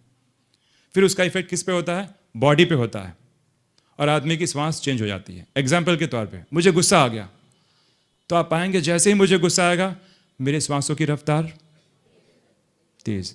कोई भी विकार आता है उसका सबसे पहला इफेक्ट जो है आप पाएंगे कहीं ना कहीं हमारे बॉडी पे होगा, बॉडी के किसी न किसी पार्ट पे होगा, सबकॉन्शियस में है। अगर मैं आप में से कहता हूं कि अब फलाने भाई साहब उठेंगे, सबके सामने उनको जो है योग के ऊपर भाषण करना है, अभी जोर से लोग तालियां बजाएंगे और इस भाई साहब को मैं यहां पे खड़ा कर दूं, क्या होगा? क्या होगा? श्वास बढ़ेगी, थोड़ी घबराहट होगी, पसीना भी आएगा। ये कौन कर रहा है? Subconscious mind. भय की वृत्ति बाहर आ रही है, और जैसे ही भय की वृत्ति बाहर आई मेरे हाथ पैर कांप रहे हैं, पसीना छूट रहा है, डर लग रहा है, तो विकार, भय का विकार शरीर पे एक्सप्रेस हो रहा है। काम वासना भी जागेगी, ब्रीदिंग रेट आदमी का चेंज हो जाता है। वासना भी जब मन से निकलती है तो सबकॉन्शियस से निकलती है। मुंह भी जब व्यक्ति मुंह में भी रहता है फिर भी उस पर भी ब्रीदिंग रेट पे कहीं ना कहीं इफेक्ट होता है। आगे बढ़ते हैं। ये ऑलरेडी मैंने आपको बता दिया, लॉ ऑफ अनइंटरप्टेड विकारिक एक्सप्रेशन। मतलब इस समय आप हॉल में मेरा सेशन सुन रहे हैं, लेकिन फिर भी वो वासनाएं एवरी सेकेंड इफेक्ट आ रही हैं, हमारे बॉडी पे उसका इफेक्ट हो रहा है, लेकिन हमें उसकी इंफॉर्मेशन नहीं है। जो लोग साक्षी वृत्ति को डेवलप करते हैं, कुछ देर के बाद उनको सेंस भी हो जाता है कि कैसे ही विकार उमड़ रहा है और कैसे कहाँ कहाँ शरीर के अंगों पे उसकी अभिव्यक्ति हो रही है। ये ऑलरेडी हमने देख लिया है। तो जब भी वासनाएं, जब कोई भी वृत्ति जब बाहर आती है तो सबसे पहले हमारा मूड बनता है, मूड, मेंटल स्टेट। कई बार हम सुबह उठते हैं उदासी उदासी सी रहती है, होता है ना? कई बार मॉर्निंग में उठे अमृत वेला, आज कुछ अच्छा नहीं लग रहा है, उदास। ये क्या है? एक प्रकार की वृत्ति है जो बाहर एक्सप्रेस हो चुकी है। रात को मैंने अच्छे से योग नहीं किया था या तबीयत खराब थी, अब मुझे अच्छा नहीं लग रहा है, तो कहीं ना कहीं अंदर की वृत्तियां बाहर आती हैं। वृत्ति के ऊपर हम आएंगे थोड़ी देर में, मैं क्लियर नहीं करता हूं। मोस्ट इंपॉर्टेंट रूल अबाउट विकार, विकार का सबसे बड़ा महत्वपूर्ण रूल, इसको मैं कहता हूं लॉ ऑफ मल्टीप्लिसिटी। अगर मेरे अंदर क्रोध है और मैंने क्या किया, मैं ज्ञान में आ जाता हूँ। मेरे अंदर क्रोध है और काम है, मैं ब्रह्मा कुमारी संस्थान में आ जाता हूँ। बाबा से मैंने योग लगाया, बहुत अच्छा अनुभव हुआ, बहुत अच्छा अनुभव हुआ। दो तीन बूंद आंसू भी आ गए स्नेह के, ठीक है।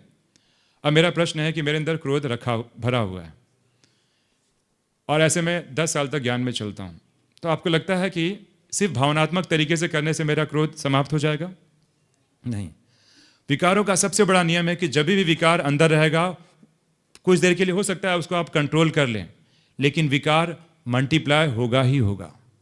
काम वासना है, कामनाओं के रूप में अभिव्यक्त होंगी। कामना नहीं पूरी हुई, दुख हुआ, लेकिन विकार अंदर मल्टीप्लाई हो रहा है, क्योंकि जितनी बार मेरी कामना पूरी हो रही है उतनी बार मेरी विकार की मात्रा को मैं और ज्यादा बढ़ा रहा हूं। इसे मैं कहता हूं लॉ ऑफ मल्टीप्लिसिटी। कोई भी हम कर्म कर रहे हैं न्यूट्रल नहीं होता है, कर्म के पीछे इंटेंशन होता है, और इंटेंशन 5 विकारों से प्रेरित रहता है। इसीलिए कलयुग में हर कर्म विकर्म गिना जाता है। इस समय, अच्छा एग्जाम्पल के तौर पे, इस समय हम क्या कर रहे हैं? पाप कर्म कर रहे हैं कि पुण्य कर्म? चलिए मैं एक बेस्ट एग्जाम्पल में देता हूं आपको। इस समय हम सभी सुन रहे हैं, बराबर, हम पाप कर्म कर रहे हैं कि पुण्य कर्म कर रहे हैं? अच्छा, जो कहते हैं पुण्य कर्म कर रहे हैं हाथ ऊपर करें। अच्छा, जो कहते हैं अभी भी पाप कर्म जारी है वो हाथ ऊपर करें।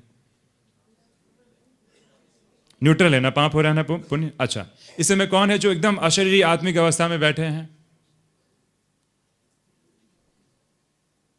कोई नहीं बैठा, मैं खुद नहीं बैठा, मैं खुद बोल रहा हूं, मैं खुद आत्मिक अशरीरी अवस्था में नहीं हूं। तो जितने समय अपने आप को हम देह मान, हमारे यहां बाबा ने परिभाषा क्या दी है, जितने सेकंड हम अपने आप को देह समझ रहे हैं और एक एक सेकंड भी जो कर्म कर रहे हैं वो विकर्म के खाते में काउंट हो रहा है। तो यहां बैठे बैठे भी विकर्म हो रहा है। भले आप अच्छी बातें सुन रहे हैं, लेकिन कौन सी अवस्था में सुन रहे हैं? देहभान की अवस्था में। तो पांचों विकार कहीं ना कहीं अपना कार्य कर रहे हैं, they are doing their work. तो विकार मल्टीप्लाई होते हैं, हमारा शरीर अंत हो जाता है, विकारों का मल्टीप्लिकेशन अंत नहीं होता, अगला जन्म फिर से विकार मल्टीप्लाई हुआ, अगला जन्म। इसीलिए सृष्टि में महाविनाश का संविधान बना हुआ है, एक साथ सब हिसाब किताब खत्म। कब तक जन्म लेंगे? तो हर जन्म में विकार मल्टीप्लाई होते हैं, कम नहीं होते हैं। हम भले भक्ति कर लें, बहुत स्नेह के आंसू बहा ले, उससे भगवान के प्रति भावना बैठ जाएगी, लेकिन वासनाएं वैसे की वैसे ही रहेंगी, क्योंकि वासनाओं को उन्मूलन करने का सिर्फ मात्र और मात्र और मात्र एक ही तरीका है, वह है राजयोगा मेडिटेशन। और जिसकी भी मैं आपको थोड़ा, मुझे बड़ा अजीब लग रहा है कि मैं फ्रैंकली मैं आपसे शेयर कर रहा हूँ। मतलब मेजॉरिटी ऑफ द जो ब्राह्मण्स दिखते हैं आज, वास्तव में बहुत वर्षों के बाद भी अगेन वही क्वेश्चन रहता है। कौन सा क्वेश्चन? योग नहीं लगता। I will come to that, I will come to that. ये मैं नहीं बताता हूँ, सबको मालूम है, बहुत सिंपल है। काम से कामनाएं जागती हैं, कामनाएं जब पूरी नहीं होती है तो आत्मा को क्या मिलता है? दुख। ठीक है। और कोई भी हम कर्म करते हैं तो जैसे पहले पुराने ज़माने में होती है ना बैलगाड़ी, बैल आगे जाता है तो उसके पीछे पीछे क्या जाती है? तो हम जो भी कर्म करते हैं तो हमारे विकर्मों का जो बोझा है ना, हमारे साथ एवरी सेकेंड चल रहा है, एवरी सेकेंड। इसलिए बाबा बार बार मुरलियों में कहते हैं काम जीते। बाबा ऐसे ही नहीं कह रहे, हर बाबा के शब्दों के पीछे बहुत गहरे रहस्य हैं। आगे बढ़ते हैं। अब बेसिक बातों पे आते हैं, क्योंकि समय भी जो है बढ़ते जा रहा है, कुछ एक्टिविटी भी करानी बाकी है। पहला प्रश्न ये है, मैं कैसे जानूंगा कि मेरे विकर्म विनाश हो रहे हैं कि नहीं? Yes, how will I come to know? नहीं, मुझे बेसिक मोटी मोटी बातें बताइए। मुझे जानना है कि भाई मैं 20 साल से 18 साल से ज्ञान में चल रहा हूं, ठीक है, मुझे कैसे पता पड़े कि सच में मेरे योग विकर्म विनाश हो रहे हैं कि नहीं? क्योंकि मैं आपको वास्तविक बात बताता हूं। अब मैं ट्रैक पे आता हूं, मैं थोड़ा सा टॉपिक को स्किप करके दूसरे टॉपिक पे आता हूं। I will come to that. मेरा प्रश्न यह है, अब मैं आपसे प्रश्न पूछना चाहता हूं एक परिवार के नाते। ब्रह्मा कुमारीज में जुड़ने के पहले मैं महादेव शिव की भक्ति करता था। मेरे लिए शिव और शंकर बराबर थे, क्योंकि मुझे उसका ज्ञान नहीं था। ब्रह्मा कुमारी संस्थान में आता हूं, मुझे परमात्मा का सही परिचय मिलता है। अब मेरा प्रश्न ये है कि वहाँ पे भी मैं भावनात्मक तरीके से भगवान के दर्शन के लिए बहुत स्नेह के आंसू आते थे, और भगवान को याद करता था कि भगवान मुझे अपने दर्शन दे दो। बहुत अच्छा मन की अवस्था हो जाती थी, शांत, आनंद में, प्रेम में। ज्ञान में मैं आ गया, ज्ञान में भी बाबा को बड़े प्यार से याद करता हूँ। यहाँ पे भी मुझे आनंद का अनुभव हो रहा है, शांति का अनुभव हो रहा है। कोई मुझे बताएगा दोनों में डिफरेंस क्या है? परिचय नहीं है तो उससे उसका मेरे वर्तमान से क्या मतलब है? ठीक है ना, वहाँ पे मैं महादेव को मैं सब मानता था, यहाँ पे मैं शिव को मान रहा हूँ। ये क्लियरिटी हमारे अंदर होना बहुत आवश्यक है।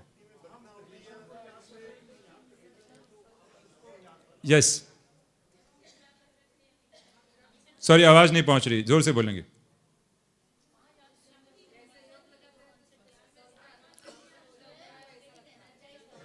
Even there also I was getting energized. I was in totally emotional state. राजयोग में भी आ रहा हूँ, यहाँ पे भी इमोशनल स्टेट में। What is the difference between Raj yoga and भक्ति yoga that I am doing? Yes, कोई one by one करेंगे। Yes, very good, correct answer आ रहा है। मैं आपको डिफरेंस बता रहा हूँ, और ये सबसे बड़ा सत्य है कि ये ज्ञान परमात्मा दे रहा है। वहाँ पे मुझे बताया गया था कि आप महादेव को याद करो, किसी भी रिलेशन से याद कर सकते हो। और मैं महादेव को याद करता था कि महादेव हिमालय पे हैं और वो मेरे प्रियतम हैं और मैं उनकी प्रेमिका हूँ। भक्ति काल में मैं अपने अनुभव शेयर कर रहा हूँ आपको। आधे घंटे में बैठ के ऐसे ध्यान करता था, आधे घंटे के बाद मेरा मन भटकना चालू हो जाता था। जबकि भगवान के प्रति इतनी भावना भी थी, फिर भी मन भटक रहा है, बहुत मेहनत करना पड़ रहा है। अब मैं ब्रह्मा कुमारीज में आता हूँ तो मुझे बहन जी बताते हैं कि शिव शंकर अलग हैं। पहले तो मुझे बहुत बड़ा झटका लगा मुझे कि इतने समय मैंने जिसको सब कुछ माना और ये कह रहे हैं कि शिव शंकर अलग है। खैर, अब मुझे यहाँ बताया गया कि आप सोल कॉन्शियस होइए, आत्माभिमानी अवस्था में बैठिए। दुनिया की सबसे बड़ी देन है जो आज तक किसी भी विधि विधान में नहीं बताया गया कि पहला या राजयोग की पहली विधि, पहले अपने आप को आत्मा निश्चय करो फिर याद करो। तो आत्मा निश्चय करने से क्या बेनिफिट होता है?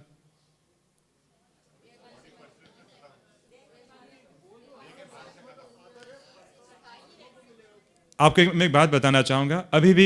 अच्छा ठीक है, अभी आप कह रहे हैं ना आत्मा निश्चय, क्योंकि मैं नेक्स्ट टॉपिक पे आ रहा हूं, इसके लिए मैं बता रहा हूं। इसके पीछे बहुत बड़ा साइकोलॉजिकल रीजन है क्यों हमें बार बार, आप देखिए घुमा फिरा के बाबा इसी पॉइंट पे आते हैं, बच्चे अपने आप को आत्मा समझो। बहुत बड़ी बाबा बहुत सारी बातें करेंगे, सेवाओं की बातें करेंगे, इसको समझाओ, इसको परिचय दो, घुमा फिरा के कहाँ पे आते हैं? ये नहीं कहते हैं मुझे याद करो, कहते हैं आत्मा समझो। इसके पीछे बहुत बड़ा लॉजिक है जो मैं समझता हूँ majority of the people they are not able to understand why बाबा इज सेइंग। अब मैंने क्या देखा साक्षी रूप में, ऐसे because I was a science student, तो जब तक मुझे कुछ एक्सपीरियंस नहीं होता तब तक मैं एग्जेजरेट नहीं करता था। मैंने देखा कि जब मैं, I will come to that, मैंने देखा, मैंने ऐसे प्रयोग भी किए हैं, मैं आपको बता रहा हूँ, मैं आज जो बातें बता रहा हूँ अनुभव से बता रहा हूँ, आपको फील भी हो रहा होगा। मेरे पास ऐसे स्टूडेंट्स थे जो 10 मिनट शांति से बैठ नहीं पाते थे, और विद इन 1.5 ईयर, मैं बता रहा हूँ 1 साल 1.5 साल हुए, आज वो स्टूडेंट्स 2 से 3 घंटे एकदम तल्लीन, बिना हिले डुले, मग्न। इसके पीछे लॉजिक ये था क्योंकि जब हम आत्मिक अवस्था में होते हैं, उसके पीछे बहुत बड़ा fundamental reason, I will come to that, हमारे संकल्पों की गति क्या हो जाती है? धीमी। और भक्ति मार्ग में हमें क्या बताया गया था? सीधा भावनात्मक तरीके से याद करने बैठ जाओ। तो जब तक संकल्पों की स्पीड स्लो होगी नहीं, तो आप लंबे टाइम तक परम धाम में क्या, कहीं पे भी टिक नहीं पाएंगे। ये बहुत बड़ा साइकोलॉजिकल रीजन था। तो बाबा ने ऐसे साइकोलॉजी की तरह से नहीं बताया, सिर्फ सरल तरीके से बताया। I will come to that. ये टॉपिक को मैं अभी पेंडिंग रख रहा हूँ क्योंकि आगे टॉपिक आ रहा है। I will come to that. हाँ, तो मेरा प्रश्न ये है कि मैं 20 साल से ज्ञान में चल रहा हूँ, ठीक है, अभी भी मेरा योग नहीं लगता, अभी भी मुझे गुस्सा आ जाता है, अभी भी ऐसा हो जाता है, होता है ना, बहुतों के होते हैं। कोई मुझे बता सकता है इसका मूल रीज़न क्या? और भगवान से प्यार भी बहुत है, मधुबन हर बार आता हूँ, बहुत सेवा करता हूँ, फिर भी मेरा योग नहीं लगता, नींद आ जाती है, थॉट्स चलते हैं, अमृत वेला अच्छा नहीं आता, संकल्प विकल्प स्वप्न आते हैं। 20 साल से मैं ज्ञान में चल रहा हूँ, ऐसे होता है ना? कोई बताएगा इसका बेसिक रीज़न क्या है? Very good. और अच्छा, आप कह रहे हैं आत्मिक स्थिति का अभ्यास, अब इसी पॉइंट को मैं पकड़ रहा हूँ। अच्छा, अब मेरा प्रश्न ये है कि अगर मैं 1 घंटा में बाबा को याद करने बैठ रहा हूँ, ठीक है, 1 घंटा मैंने बाबा को याद किया, कोई मुझे बताएगा कि 1 घंटे में कितना % मुझे आत्मिक अवस्था में होना चाहिए और कितना % परम धाम में बाबा के साथ होना चाहिए? ठीक है, देखिए अभी आप आत्मिक अवस्था की बात कर रहे हैं, हम इसी बात पे आते हैं। बिल्कुल आपने ठीक बताया, आत्मिक अवस्था। कौन बताएगा मुझे out of 100% how much portion I should devote myself for soul conscious state and how much portion for remembering Baba? दोनों 50-50। अच्छा, जो कहते हैं 50-50 हाथ ऊपर करें, मतलब 50% आत्माभिमानी, 50% बाबा को याद किया। नहीं, मेरा प्रश्न फिर से बता रहा हूं कि अब मैंने आपको 1 घंटा दे दिया है, नहीं, अब आपको 1 घंटा हमने दे दिया है, अब कहा है कि 1 घंटे में आपको बाबा को याद करना है, तो तुरंत तो आप परम धाम में जाएंगे नहीं। पहले तो आप समझेंगे मैं आत्मा हूँ, चमकता हुआ सितारा हूँ, मैं आत्मा शांत स्वरूप हूँ, मन भटक भी रहा है, मैं आत्मा शांत स्वरूप हूँ। और आजकल तो लोग कंफ्यूज होते हैं, लाल रंग की किरणें आ रही है कि पीले रंग की किरणें आ रही है। बड़ा सरप्राइज बात है। इसलिए हम श्रीकांत भाई से बात कर रहे थे कि बहुत वरिष्ठ महारथियों से हमने बात किया कि राजयोगा मेडिटेशन को स्टैंडर्डाइज करना बहुत ही आवश्यक है, और ये पान का बीड़ा कौन उठाएगा? स्पार्क। इतने कंफ्यूजन, नीली रंग की किरणें करूं कि भाई साहब कौन सी कलर की किरणें से मुझे बाबा को याद कर? बाबा ने किसी मुरली में नहीं बताया कि नीली है कि पीली किरणें हैं, कि आत्मा के 16 पॉइंट्स होते हैं। बाबा के किसी भी मुरली में ऐसे महावाक्य नहीं है, और आजकल नए नए सब रिसर्च आ रहे हैं, वंडरफुल। मेरा प्रश्न फिर से उसी पे है। मेरा प्रश्न है कि अगर मैं 1 घंटा बाबा को याद करता हूँ तो 1 घंटे में कितने मिनट आत्मिक अवस्था, कितने मिनट परम धाम में बाबा के साथ?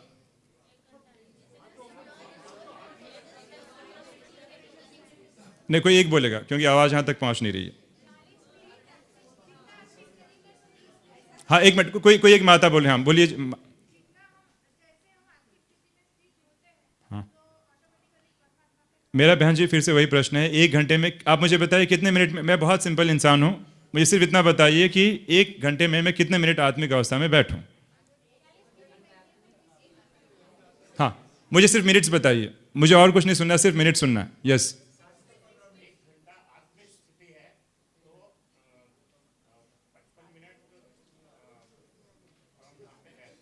नहीं मेरा, हाँ और कुछ? यस, स्पष्ट नहीं हुआ मुझे। आत्मिक स्थिति 1 सेकेंड, बाकी बाबा के पास। वाह, क्या, मैं तो योग की पराकाष्ठा। भाई के लिए तो जोरदार ताली बजा देनी चाहिए। यस, हाँ, एक मिनट।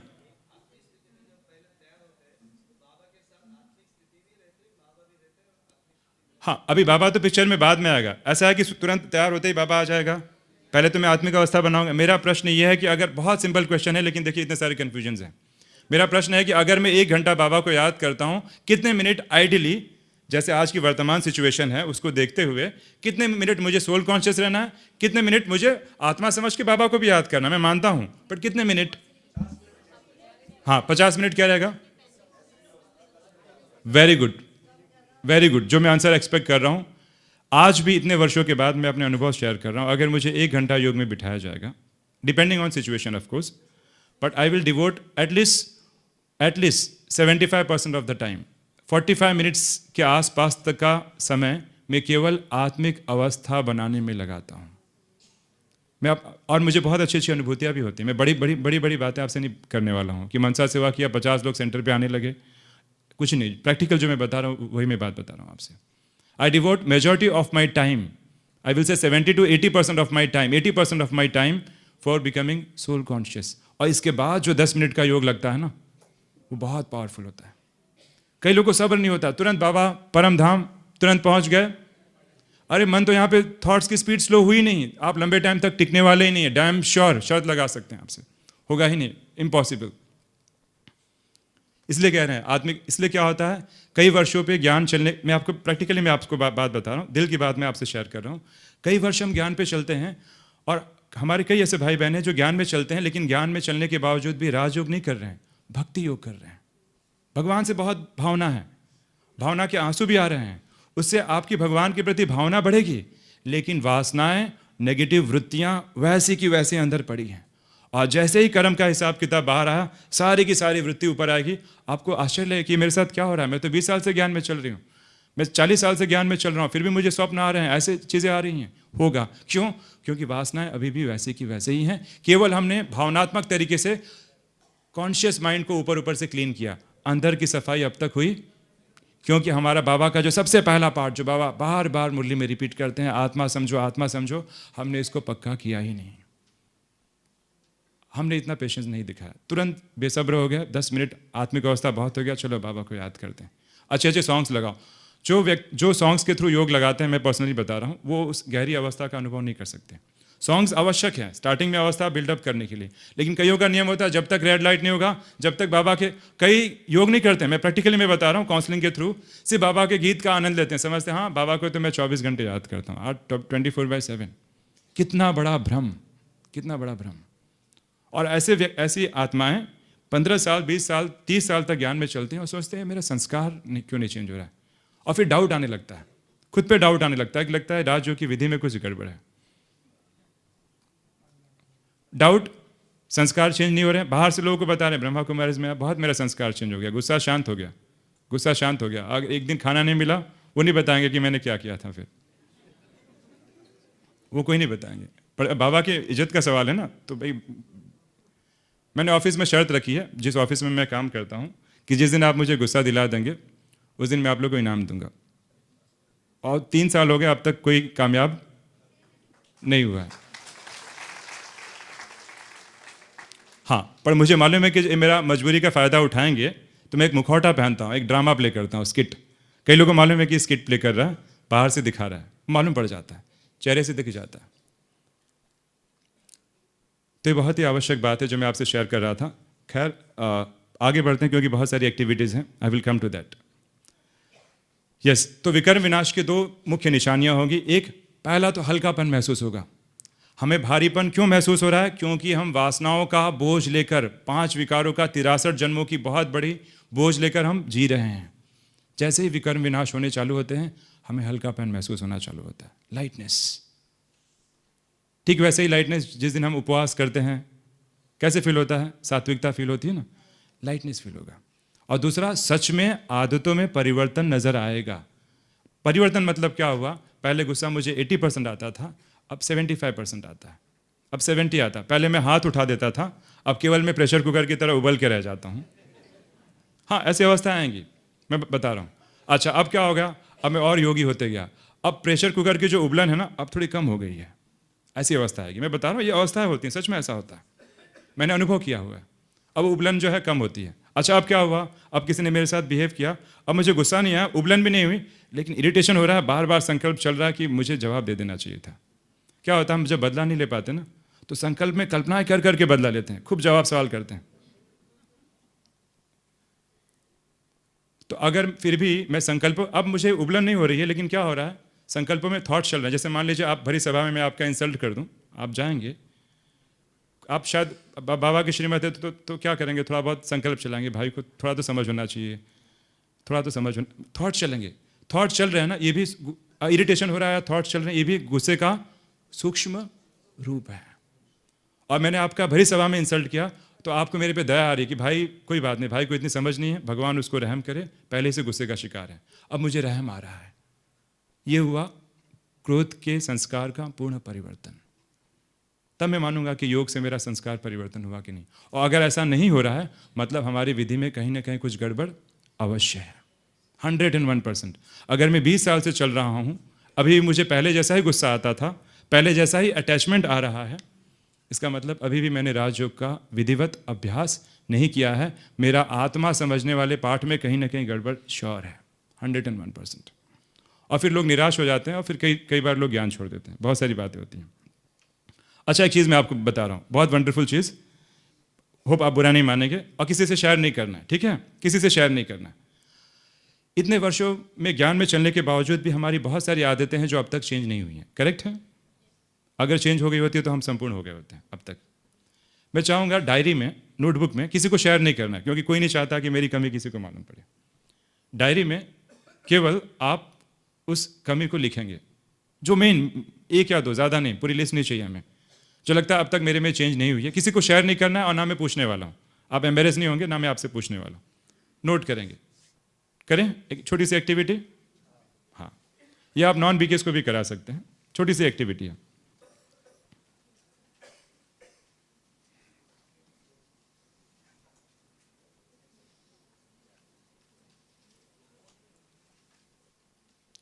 जल्दी, it will not waste time, because session मुझे कम ही चांसेस है कि आज का सत्र भी पूरा होगा, जैसे अक्सर करके हमारे सत्र में हो जाया करता है। हाँ ठीक है, नहीं हम आधे घंटे में पूरा करेंगे, आप निश्चिंत रहिए।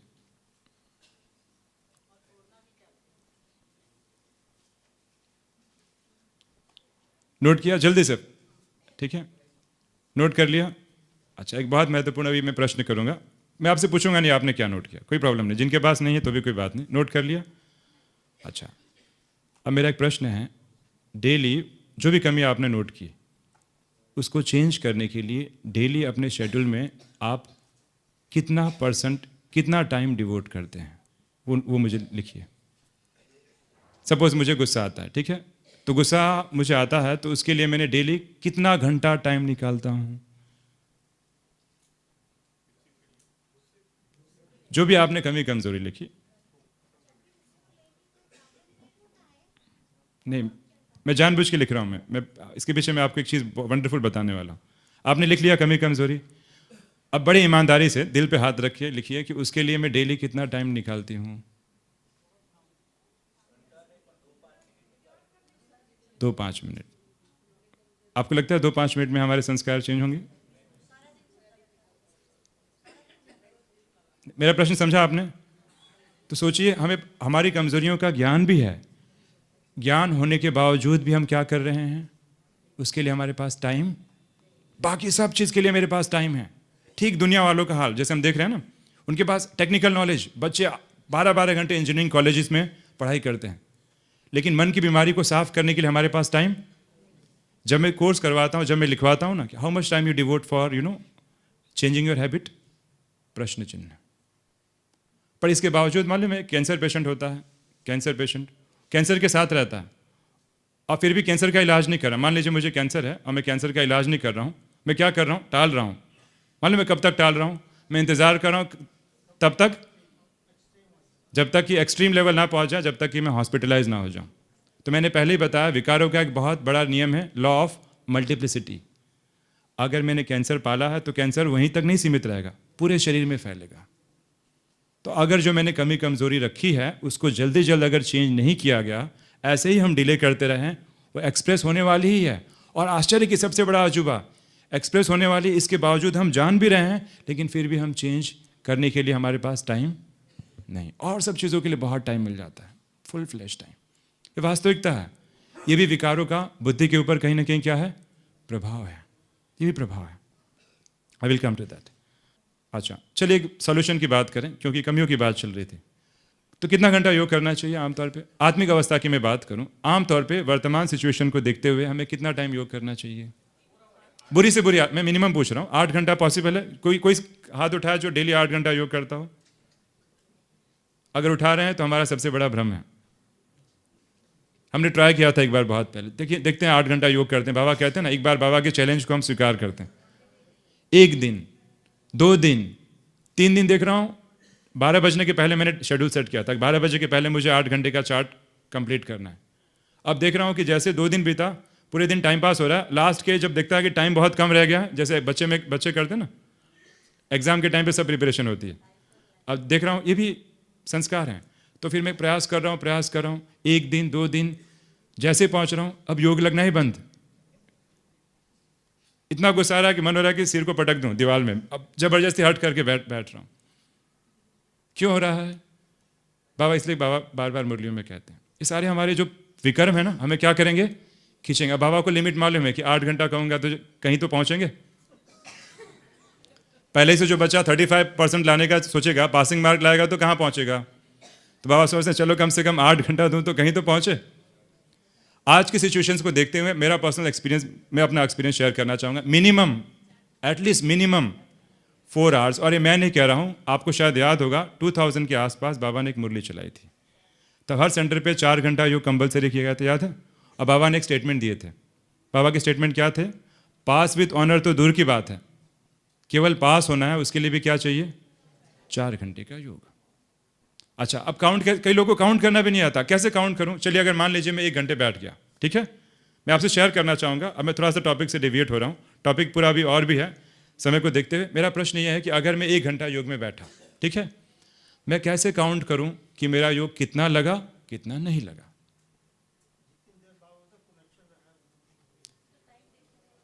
कैसे मालूम पड़ेगा? मैं 1 घंटा बैठा, मैंने कहा कि 4 घंटा आज के बाद आप योग करना है, तो ठीक है, मेरे बहुत सारे स्टूडेंट्स का ग्रुप है, रात जैसी होती है मुझे व्हाट्सअप कर देते हैं कि आज उनका चार्ट कितना घंटा रहा, 4 घंटा रहा, 2 घंटा रहा, 0 ईमानदारी के साथ वो भी लिखते हैं। हाँ ठीक है, मैं तो कहूँगा मेरा 1 घंटा लगा। उसका मापदंड क्या होगा? थर्मोमीटर क्या होगा? बुखार अगर हुआ है तो कैसे मालूम पड़ेगा कि 100 डिग्री है कि 0 डिग्री है, कितना है, कैसे मालूम पड़ेगा?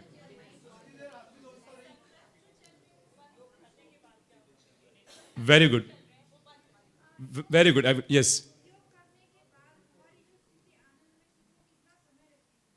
अच्छा ऐसा है, गुड, यस। बहुत सारे आंसर होंगे, लेकिन समय की सीमा को देखते हुए मैं थोड़ा सा समेट रहा हूँ। योग करने अगर मैं 1 घंटा बैठा, लेकिन 1 घंटा बैठने के बाद जो मुझे सुख और शांति की जो अनुभूति हुई, केवल 15 मिनट हुई। बाकी टाइम में थॉट्स कर रहा था, मैं आत्मा शांत स्वरूप हूँ, मैं आत्मा शरीर से अलग हूँ, अनुभव कुछ नहीं हो रहा है, मैं आत्मा शांत स्वरूप हूँ। और तब जाके लास्ट में मुझे 15 मिनट या 10 मिनट शांति का अनुभव हुआ, कुछ अनुभव हुआ, तब मैं मानूंगा मेरा योग केवल 10 मिनट था, ना कि 1 घंटा। ये हुआ सिंसियर, ईमानदारी वाला चार्ट। और हम इस भ्रम में रहते हैं, अरे सर मैंने तो 4 घंटा योग कर लिया, अरे वाह बहुत अच्छा। शक्ल से मालूम पड़ जाता, शक्ल से सारी चीज़ें मालूम पड़ जाती, कौन कितना योग करता है कितना नहीं, बताने की आवश्यकता नहीं होती। तो जितने टाइम अनुभूति हो रही है सिर्फ उसी टाइम को काउंट किया जाएगा कि मेरा योग कितना लगा।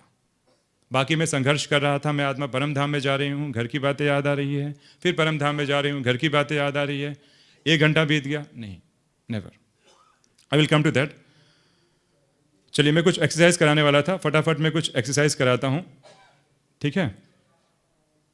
चलिए अभी शॉर्ट एंड स्वीट में आते हैं। यस, वृत्ति के बारे में बताना चाहता हूँ, क्योंकि संकल्पों को चेक करना तो बहुत मोटी बात होगी, मैं यहाँ तक कह रहा हूँ, संकल्पों को चेक करना बहुत मोटी बात है। अभी हमें कहाँ पे आना चाहिए? वृत्ति पे। अब वृत्ति संकल्प का क्या रिलेशन है? तो मेरे पास एक बहुत खूबसूरत डायग्राम है जो आप देख सकते हैं, दिख रहा है? समुद्र आपने देखा है? समुद्र का जो नीचे की जो सतह होती है ना, वो हो गया हमारे संस्कार। समुद्र की लहरें क्या हो गई? वृत्ति। वृत्ति का मतलब होता है भावना, सिंपल लैंग्वेज में वृत्ति मतलब क्या होता है? भावना। और भावना किसमें जो लहरें समुद्र की होती हैं, जब इवोपरेशन होता है, वाष्पीकरण होता है, तो जो भाप निकल रहा है ना, वो क्या हो गया? संकल्प। सिंपल लैंग्वेज में बता रहा हूं।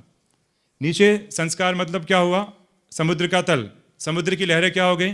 वृत्तियां। वृत्ति मतलब भावना। और जो भाप निकल रहा है वो क्या हुआ? संकल्प। सिंपल एनालॉजी दे रहा हूं ताकि हम समझ सके, इसलिए मैंने डायग्राम में ऐसे बनाया था, दिख रहा है? संस्कार, वृत्ति और थॉट्स। दृष्टि वृत्ति का जो साइकिल है उसको मैंने चेंज किया, सिर्फ सिंपल रख रहा हूं। संस्कार, फिर वृत्ति, और फिर क्या हुआ? थॉट्स। वृत्ति मतलब भावना, ठीक है? एक्चुअली में क्या होता है, पहले हमारे संस्कार से पहले वृत्ति, भावना आती है। भावना बॉडी पे एक्सप्रेस होती है। फिर हमें क्या होता है, मैं आपको नियम बता रहा हूँ शॉर्ट में, समय की मर्यादा को देखते हुए पूरा प्रोसेस को समझिए, और आप चाहिए तो खुद चेक कीजिए, चेक कर सकते हैं। पहले संस्कार क्या होता है? संस्कार से क्या होता है, मान लीजिए मेरे अंदर क्रोध के या वासना के संस्कार हैं, एग्जाम्पल के तौर पे, तो पहले क्या होगा? वृत्ति, एक मेंटल स्टेट आएगी, वृत्ति बॉडी पे एक्सप्रेस होगी और बॉडी में आनंद और प्लेजर का अनुभव होगा। फिर मैं क्या करूंगा? फिर मन चाहेगा ना। वृत्ति की पहचान कैसे होगी? बहुत सरल तरीका है, 2 शब्द हैं, अच्छा लगना या अच्छा ना लगना। क्या मुझे अच्छा लग रहा है? बेस्ट एग्जाम्पल, हम सोए हैं बराबर, ठंडी के दिनों में, सुबह नहाना है, टाइम पे क्लास में पहुंचना है, क्या हो रहा है? बहुत सुखद अनुभूति हो रही है, मन को अच्छा लग रहा है। मन को अच्छा लगना मतलब वृत्ति को अच्छा लग रहा है, उससे आनंद मिल रहा है। उस आनंद को मन त्यागना नहीं चाहता है, थोड़ा और सो जाओ, और अच्छा लग रहा है। तो वृत्ति को पहचानने का तरीका क्या होगा? अच्छा लगना या अच्छा ना लगना। तो अगर हम योग युक्त होंगे तो जो भी वृत्तियां बाहर निकल रही है उसके साथ आप पार्टिसिपेट मत हो जाइए। अच्छी वृत्तियां आ रही हैं, अच्छी वृत्तियां मतलब अच्छे लगने की फीलिंग आ रही है, उससे भी दूर। तकलीफ की फीलिंग आ रही है, उससे भी दूर, क्योंकि जो अच्छे लगने की फीलिंग का उपभोग कर लेगा, यस, ये बहुत बड़ा मैं आपको मापदंड दे रहा हूं वृत्ति को पहचानने का। अच्छा लगा या ना लगा। अब मुझे जानना है कि किसी भाई या बहन से मेरा लगाव है कि नहीं है, तो ऐसे तो मैं याद नहीं करता हूं, लेकिन उनके साथ मुझे कंपनी अच्छी लगती है। तो हम थॉट्स की बात नहीं कर रहे हैं, थॉट्स से बहुत मोटी मोटी बात होगी। अच्छा लगना, अच्छा ना लगना, ये वृत्ति की पहचान होती है। वृत्ति को आंखें नहीं होती हैं, भावना। अच्छा लग रहा है कि अच्छा नहीं लग रहा है, सिंपल।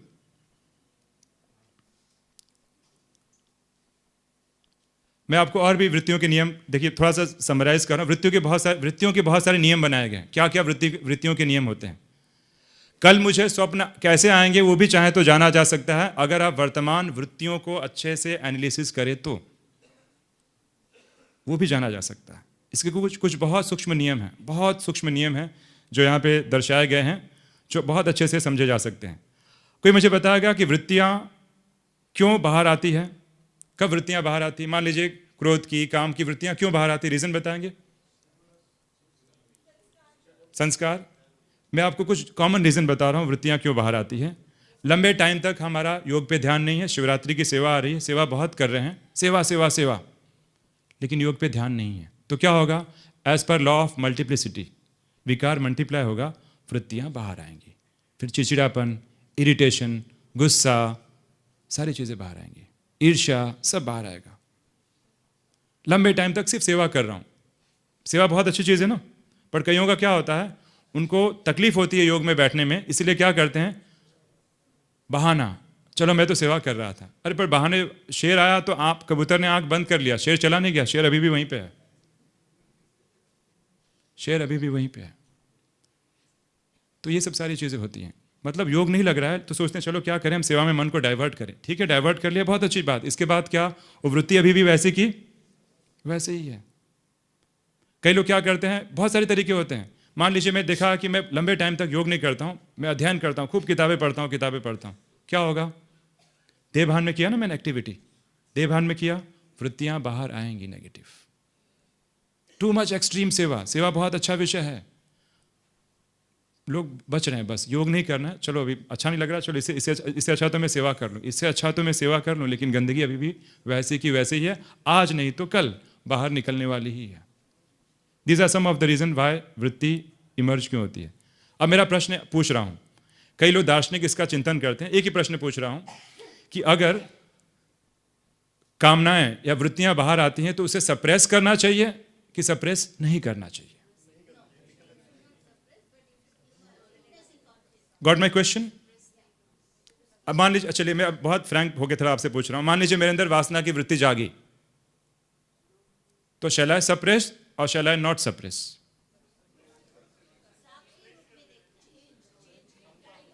नहीं, I want the answer yes और no, I am not giving any third option. अगर मैं सप्रेस करूंगा तो लोग सब जानते हैं और ज्यादा उछलेगी, तो फिर क्या करूं? एक्सप्रेस कर देता हूं, वृत्तियां जागी, मुझे ऐसे कुछ मन हुआ, मैंने वो क्रियाक्रम कर लिया, और बाद में मैं क्या करूंगा? अफसोस। Yes, you got my question? Shall I suppress और shall I express? If I am suppressing, again problem. If I am expressing, again problem. So what shall I do?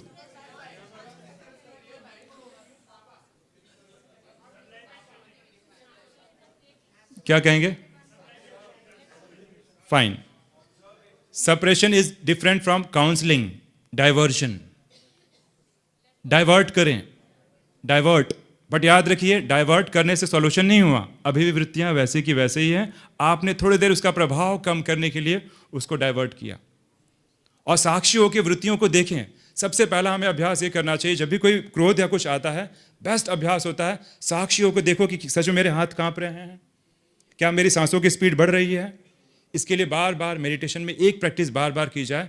जब भी हम मेडिटेशन करते हैं, साक्षी होकर संकल्पों को देखें कि मेरे मन के अंदर से क्या निकल क्या रहा है. उसके साथ पार्टिसिपेट मत कीजिए. नेगेटिव भी आ रहा है, डोंट पार्टिसिपेट, जस्ट ऑब्जर्व. जैसे एक बच्चा बहुत शरारती है, अब एक कोने में आप खड़े होकर देखिए क्या होगा. बच्चा कॉन्शियस हो जाएगा कि मुझे कोई देख रहा है. धीरे धीरे उसका शांत होना चालू. This is a first step. साक्षित्व, साक्षित्व का अभ्यास 10-15 मिनट जब भी योग चालू करें, उसके पहले केवल अपने मन के संकल्पों को देखें, किस प्रकार के मेरे संकल्प आ रहे हैं. क्लियर हो रहा है? I hope you are getting. तो डाइवर्ट करना है, ना कि सप्रेस करना है. सप्रेस करेंगे, कई लोग सप्रेस कर लेते हैं. अब तो बाबा की मर्यादा है, छोड़ो, अब आज मैं नहीं करता हूं, लेकिन अंदर अभी भी इच्छा है. सप्रेशन, आज सप्रेस किया, कल कभी ना कभी एक्सप्रेस होना ही होना है. That's for sure. ये रही कुछ टेम्परेरी वृत्तियां जो आज तक भक्ति मार्ग में लोग करते आ रहे हैं. Temporary divergence. भक्ति करना, जाप करना, इमेजिनरी मेडिटेशन करना, अहम ब्रह्मस्मि. सन्यासियों ने भी प्रैक्टिस किया, मैं ब्रह्म हूं, मैं ब्रह्म हूं, मैं ब्रह्म हूं. ये इससे क्या हुआ? वो सारी एक्टिविटी कहां तक थी? कॉन्शियस लेवल तक. कहां तक नहीं पहुंची? सबकॉन्शियस. दुनिया का सबसे बड़ा ज्ञान जो हमें बाबा ने दिया है कि तुम शरीर नहीं, तुम आत्मा हो. और थ्योरेटिकल नहीं है, प्रैक्टिकली हमें फील करना है. I will come to the, थोड़ा सा मैं फास्ट गति से मैं जा रहा हूं.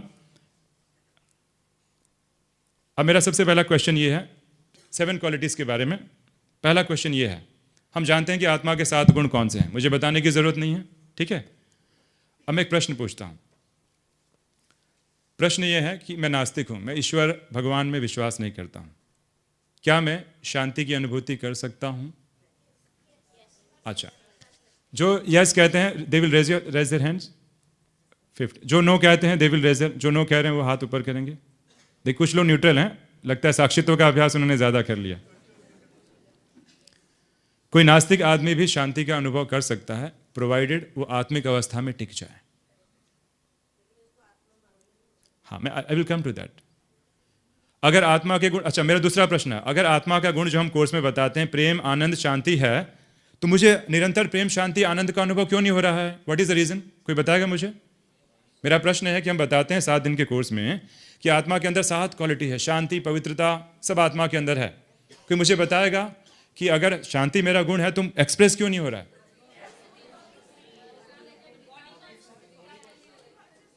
हम लोग कोर्स कराते हैं तो किसी से पूछा, मैंने बोला भाई शांति आपका असली गुण है. बोलता I will come to that. मैंने पूछा कि भाई शांति, हमें पता शांति आपका असली गुण है, आप शांत, तो बोलता शांति मेरा असली गुण है. How can you prove? हाँ, मैंने बोला आई कैन प्रूव. अभी मैं, अगर मेरे पास ATM, I have credit card, debit card है मेरे पास, मैं आपको 1 लाख रुपया देने के लिए तैयार हूँ. सच में आपको सिर्फ कुछ करना नहीं है, कुछ नहीं करना है. सच में मैं आपसे प्रॉमिस देता हूँ कि मैं आपको अभी 1 लाख रुपया दूंगा. आपको कुछ करना नहीं है, 1 घंटा नॉन स्टॉप गुस्सा करना है, और ड्रामा वाला नहीं, दिल के अंदर से गुस्सा निकले वैसा गुस्सा करना है. 1 सेकेंड भी बीच में रुकना नहीं है. 5 मिनट, 10 मिनट, 15 मिनट, इसके बाद आप क्या हो जाएंगे? शांत, क्योंकि शांति आत्मा का असली गुण है, नेचुरल क्वालिटी है। पानी को गर्म करो, पानी गर्म हो जाएगा, अग्नि जैसी हटी, cool. Anyhow, the topic is not of about 7 virtues. मेरा क्वेश्चन ये है कि अगर मैं आत्मा शांत स्वरूप हूँ तो मुझे शांति का अनुभव क्यों नहीं हो रहा? उसने प्रश्न पूछा, ठीक है मैं बात को मान लिया, मैं शांत स्वरूप हूँ, मुझे शांति का अनुभव क्यों नहीं हो रहा? क्या करूँ मैं? क्यों अनुभव नहीं हो रहा है? मैं परमात्मा में विश्वास नहीं करता हूँ, मुझे शांति का अनुभूति कराओ। ठीक है, उस बात को मान लिया। फिर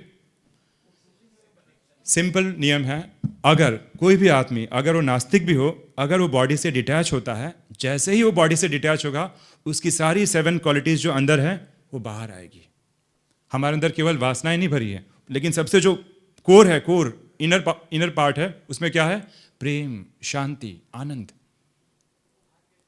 वो बाहर ऐसे आएगा, सिर्फ उसका एक ही मंत्र है, शरीर से डिटैच।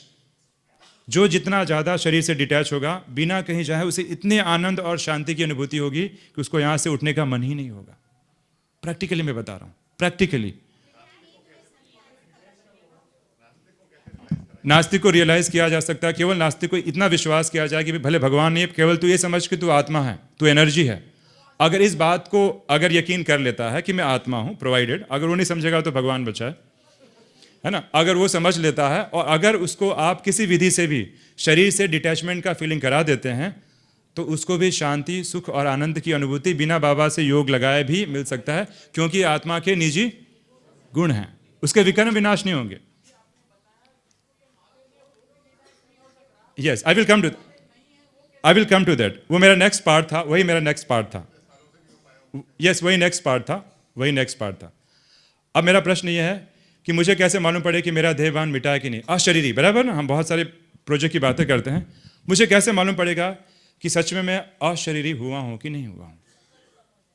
अभी काम की बात, hardly 5 minutes are left. Yes, how will I come to know whether मैं अशरीरी हुआ हूं कि नहीं हुआ हूं? कैसे मुझे मालूम पड़ेगा?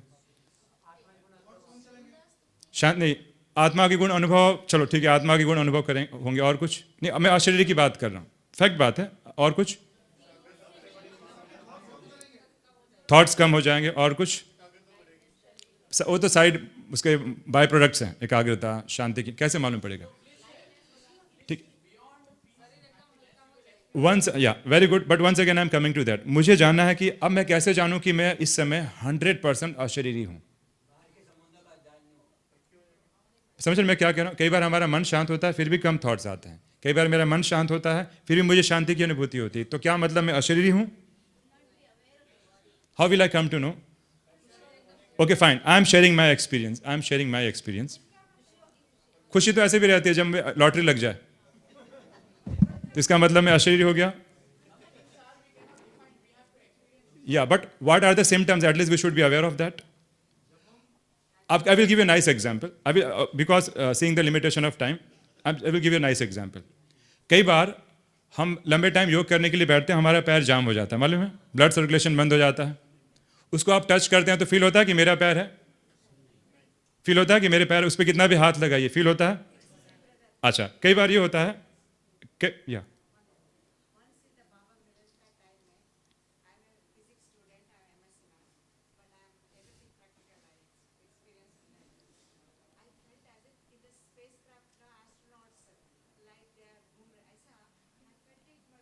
फ्लोटिंग।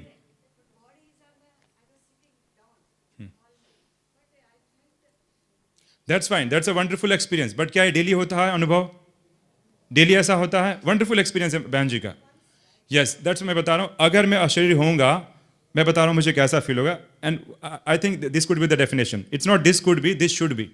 मैं बता रहा हूँ, अगर मैं अशरीरी होऊंगा तो मेरे हाथ में मुझे, अगर मैं कहता हूँ कि इस समय मैं अशरीरी हूँ, इसका मतलब मुझे क्लियर फीलिंग आना चाहिए कि मेरा हाथ है ही नहीं, जैसे किसी ने इंजेक्शन देकर हाथ में एनेस्थेसिया दे दिया है, सुन्न हो जाएगा, पूरे शरीर के एक एक अंग सुन्न हो जाएंगे, और आप निरंतर शांत में कंसंट्रेशन, सुख शांति हो तो बाई प्रोडक्ट्स होंगे, उसको तो आपको उससे भी आप परे निकल जाएंगे। जब मैं कहता हूँ कि मैं अशरीरी हूँ, इसका मतलब ये होगा कि ऐसे मेरे हाथ पैर बिल्कुल सुन्न पड़ जाएंगे, मुझे ऐसा फील होगा कि जैसे मैं पूरे बॉडी में नहीं हूँ, मैं केवल भ्रुकुटी के बीच में हूँ। आई am not exist, my existence is not stretch through out the body, I am just existing in the centre of the forehead. मैं इतना छोटा हो गया हूँ, शरीर वैसा ही है जैसे मैं कुर्सी पे बैठा हूँ। कुर्सी अलग है, मैं अलग हूँ, वैसे शरीर अलग है, मैं अलग हूँ। क्लियर फीलिंग आएगी, संकल्पों की गति बहुत शांत, जैसे आप बता रहे थे, थॉट्स की स्पीड बहुत कम, सच में ऐसा फील होगा। और अगर कोई व्यक्ति ऐसा अभ्यास कुछ टाइम निरंतर कर दे, कुछ महीना, तो उसके बॉडी के अंदर एक मैकेनिज्म हो जाएगा। प्रैक्टिकल में बात आपसे शेयर कर रहा हूँ, उसकी बॉडी के अंदर एक मैकेनिज्म हो जाएगा। अब उसको जब भी आप योग लगाने के लिए कहेंगे, विद इन 20-25 मिनट्स फटाफट वो उसकी बॉडी में नमनेस लाना चालू कर देगा। विद अभ्यास, with practice, it is possible. और अगर अब तक हम इस अवस्था तक नहीं पहुंचे, मतलब somewhere there is a problem, कुछ ना कुछ कहीं ना कहीं गड़बड़ है। मैं निराश नहीं कर रहा हूं, लेकिन ऐसी अवस्था होती है जब अशरीरी या विदेही जिसे हम कहते हैं, मैं सिंपल जनरल टर्म में मैं डिफाइन कर रहा हूं। मैं इसके लिए मैंने कुछ नियम बनाए हैं। आज के सत्र में नहीं, मे भी जब फ्यूचर के सत्र की मीटिंग होती है, इसके क्या क्या देहभान के नियम हैं, देहभान कौन से अंगों में फैला हुआ है, ज़्यादा है, कौन से में कम है, और अगर कोई अशरीरी का अभ्यास करता है तो सबसे पहले चेंजेस कहाँ आने चालू होंगे, इसे डॉक्यूमेंट करना ज़रूरी है। And because we are the members of Spark, सारी चीज़ों को डॉक्यूमेंट करना बहुत ही इंपॉर्टेंट है। इसके कुछ नियम बनाए गए हैं और हम सोच रहे हैं कि एक ऐसे 2 दिन का पैकेज बनाया जाए, जिसमें प्रैक्टिकली 2 या 3 दिन का लोगों को बिठा के सच में योग की अनुभूति कराई जा सकती है। ऐसे 2 दिन का पैकेज बनाया जाए, उसी के में कुछ चीज़ें मैंने आपके समक्ष रखी हुई हैं। देहभान के भी नियम क्या है, कैसे मालूम पड़ा कि देहभान हमारा डाइल्यूट हो रहा है कि नहीं हो रहा है, सोल कॉन्शियस, सारी चीज़ें उसके ऊपर हैं। सोल कॉन्शियस होने के आसान तरीके क्या हो सकते हैं, क्या मेरे मन की कल्पना है कि सच में मैं सोल कॉन्शियस हो गया हूँ, सारी चीज़ों को जाना परखा जा सकता है। तो ये मैंने सारांश एक समरी दिया। मैं बहुत सिंपल सा एक लास्ट समरी देके मैं सेशन वाइंड अप करूँगा।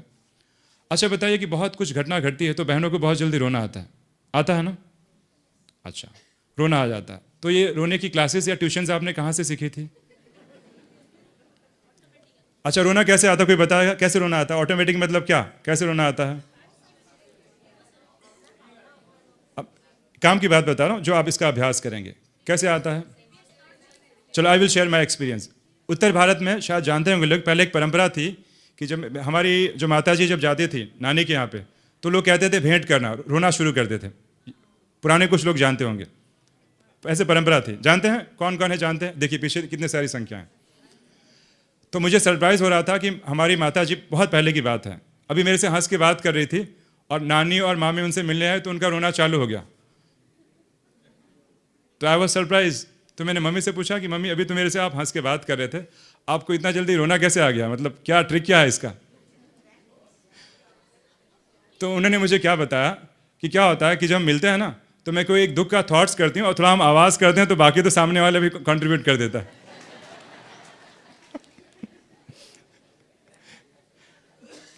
कहने का मतलब क्या होता है कि उन्होंने इतना एक दुख के संकल्प दिए, तुरंत आंख में पानी।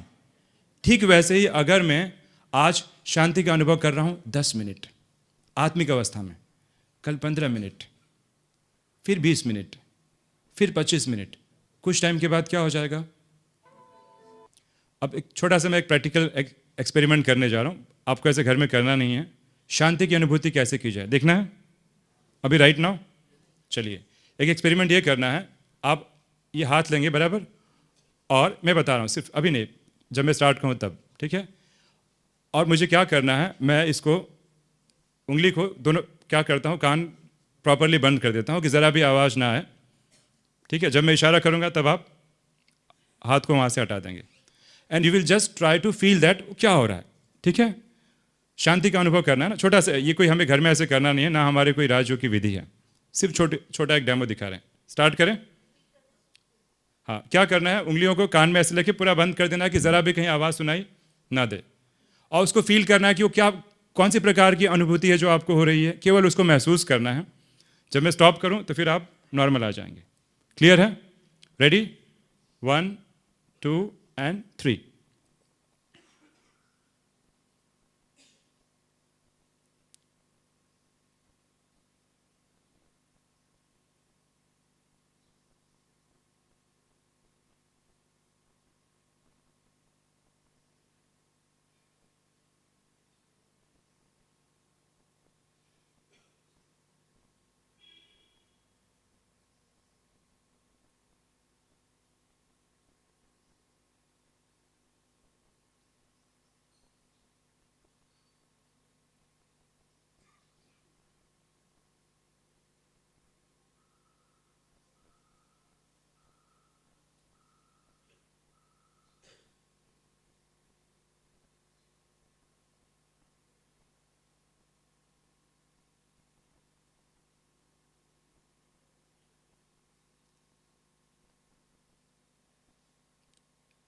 ओम शांति।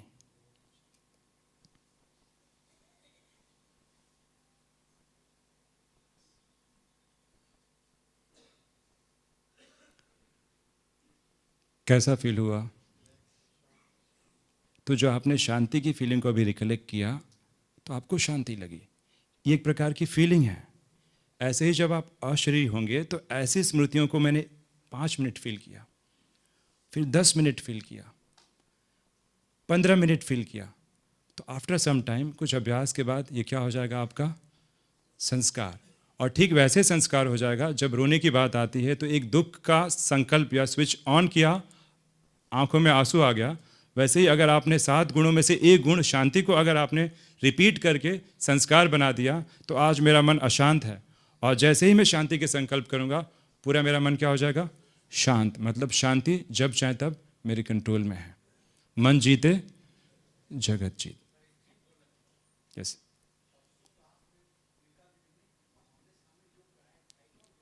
हाँ,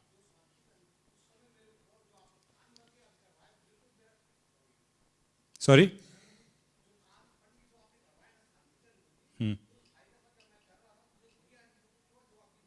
करेक्ट, क्योंकि शांति वो भी थी और शांति ये भी है। इसमें आपने स्थूलता से शांति लाने का प्रयास किया, उसमें आपने संकल्प के द्वारा शांति लाने का प्रयास किया। करेक्ट, गुड गुड, बहुत अच्छा। तो मैं आपको सिर्फ ये शेयर करना चाहूँगा, ये छोटी सी एक्टिविटी है। वैसे 7 गुणों को कैसे अनुभव किया जाए, इसके भी हमारा एक प्रोजेक्ट है जो इसी के संबंधित जो है अपना संबंध रखता है। तो सारांश में ऐसे तो मैं कमेंट्री भी अगले टाइम जो हम सत्र रखेंगे तो स्पेशली इसी के ऊपर जो है, आप चाहेंगे कि इसके ऊपर प्रैक्टिकल डेमो हो? सब तैयार हैं? अगली बार जब मीटिंग रखेंगे तो हम रिक्वेस्ट करेंगे कि सिर्फ अनुभूति रिलेटेड रखा जाए और प्रैक्टिकली। आप देखिए 10 से 12 2 घंटे से आप बैठे हैं।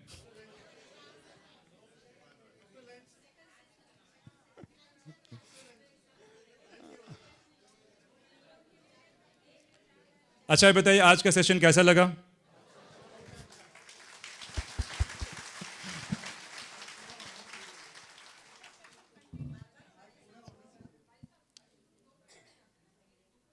और एक स्नेह के भी आते हैं। हाँ, आनंद के स्नेह के आंसू तो मैं भी बहाता हूँ अमृत वेला, उसके लिए पूरी छूट है। दुख के आंसुओं के लिए छूट नहीं है हमारे पास। कई कहते हैं कि दुख के आंसू गर्म होते हैं और सुख के जो रहते हैं ना, स्नेह के, वो ठंडे रहते हैं। मैंने टेस्ट नहीं किया, मैंने बाय द वे। हाँ, मैं बता रहा हूँ, मैं आपको मैं समरी बताने जा रहा हूँ। शायद रामाराव भाई को भी संकल्प हमने दिया था और भाइयों, वरिष्ठ भाइयों को भी दिया था मैंने। हम प्लान कर रहे हैं कि जब लोग हमारे यहाँ पे राजयोग शिविर करने आते हैं ना, तो क्यों ना केवल 3 दिन का केवल मेडिटेशन के ऊपर ही हो, और इस प्रकार का कोर्स डिफाइन किया जाए।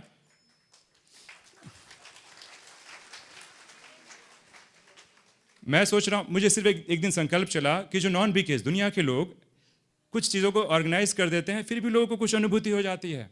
और हमारे पास तो परमात्मा का सत्य ज्ञान है, थोड़ा सा उसको सिस्टमेटाइज कर दिया जाए स्पार्क के बैनर में, तो कितनी अच्छी अनुभूतियाँ हो सकती हैं, पूरी भीड़ लग जाए।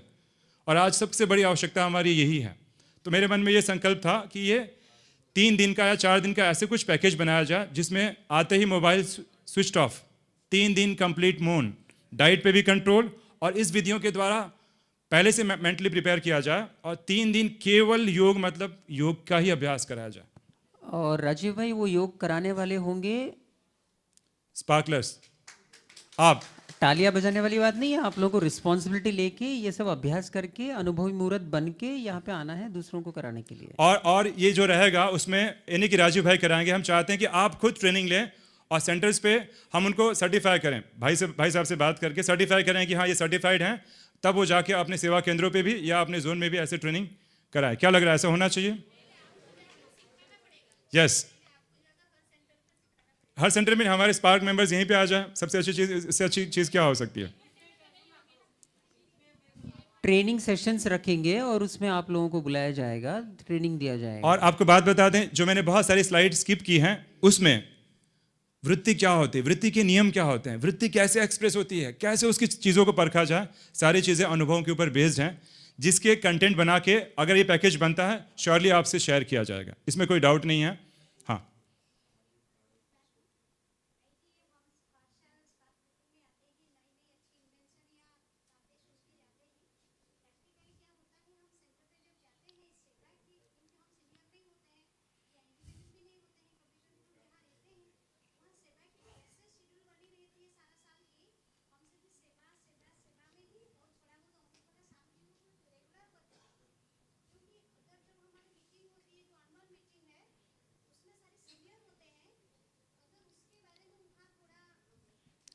ठीक है, वो प्रयास चल रहा है। एक प्रोडक्ट अगर बन जाता है तो फिर वो मीटिंग में रख सकते हैं, तो वही प्रोडक्ट बनाने का पुरुषार्थ चल रहा है। तो आप सब क्या कर सकते हैं, जो भी कंट्रीब्यूशन दे सकते हैं वो कंट्रीब्यूशन देना आइडियाज से और शुभ संकल्प से। सबसे बड़ा संकल्प कि कुछ नया प्रोडक्ट बन जाए, ये संकल्प आप सबको इसके पीछे देखिए हमारा भावार्थ है कि हम चाहते हैं कि राज योगा मेडिटेशन इतने अच्छे से स्टैंडर्डाइज हो, क्योंकि जब कल हम ईईजी मशीन पे ब्रेन की स्कैनिंग करेंगे, टेस्ट करेंगे, तो हमारी चीज़ें भी क्या होनी चाहिए, स्टैंडर्ड। कि हाँ, अशरीरी का मतलब, अशरीरी मतलब यही होना चाहिए और कुछ नहीं, विदेही का मतलब यही होना चाहिए और कुछ नहीं।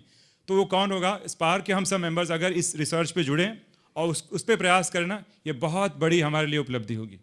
तो सारे सूक्ष्म नियम क्या है, उस नियमों को डॉक्यूमेंट किया गया है और उसके प्लान चल रहा है कि ऐसे कुछ ट्रेनिंग प्रोग्राम्स बनाए जाएं, और जब बनेगा श्योरली आप भी उसके जो है पार्ट होंगे, इसमें कोई डाउट नहीं है। आई थिंक वी शुड, या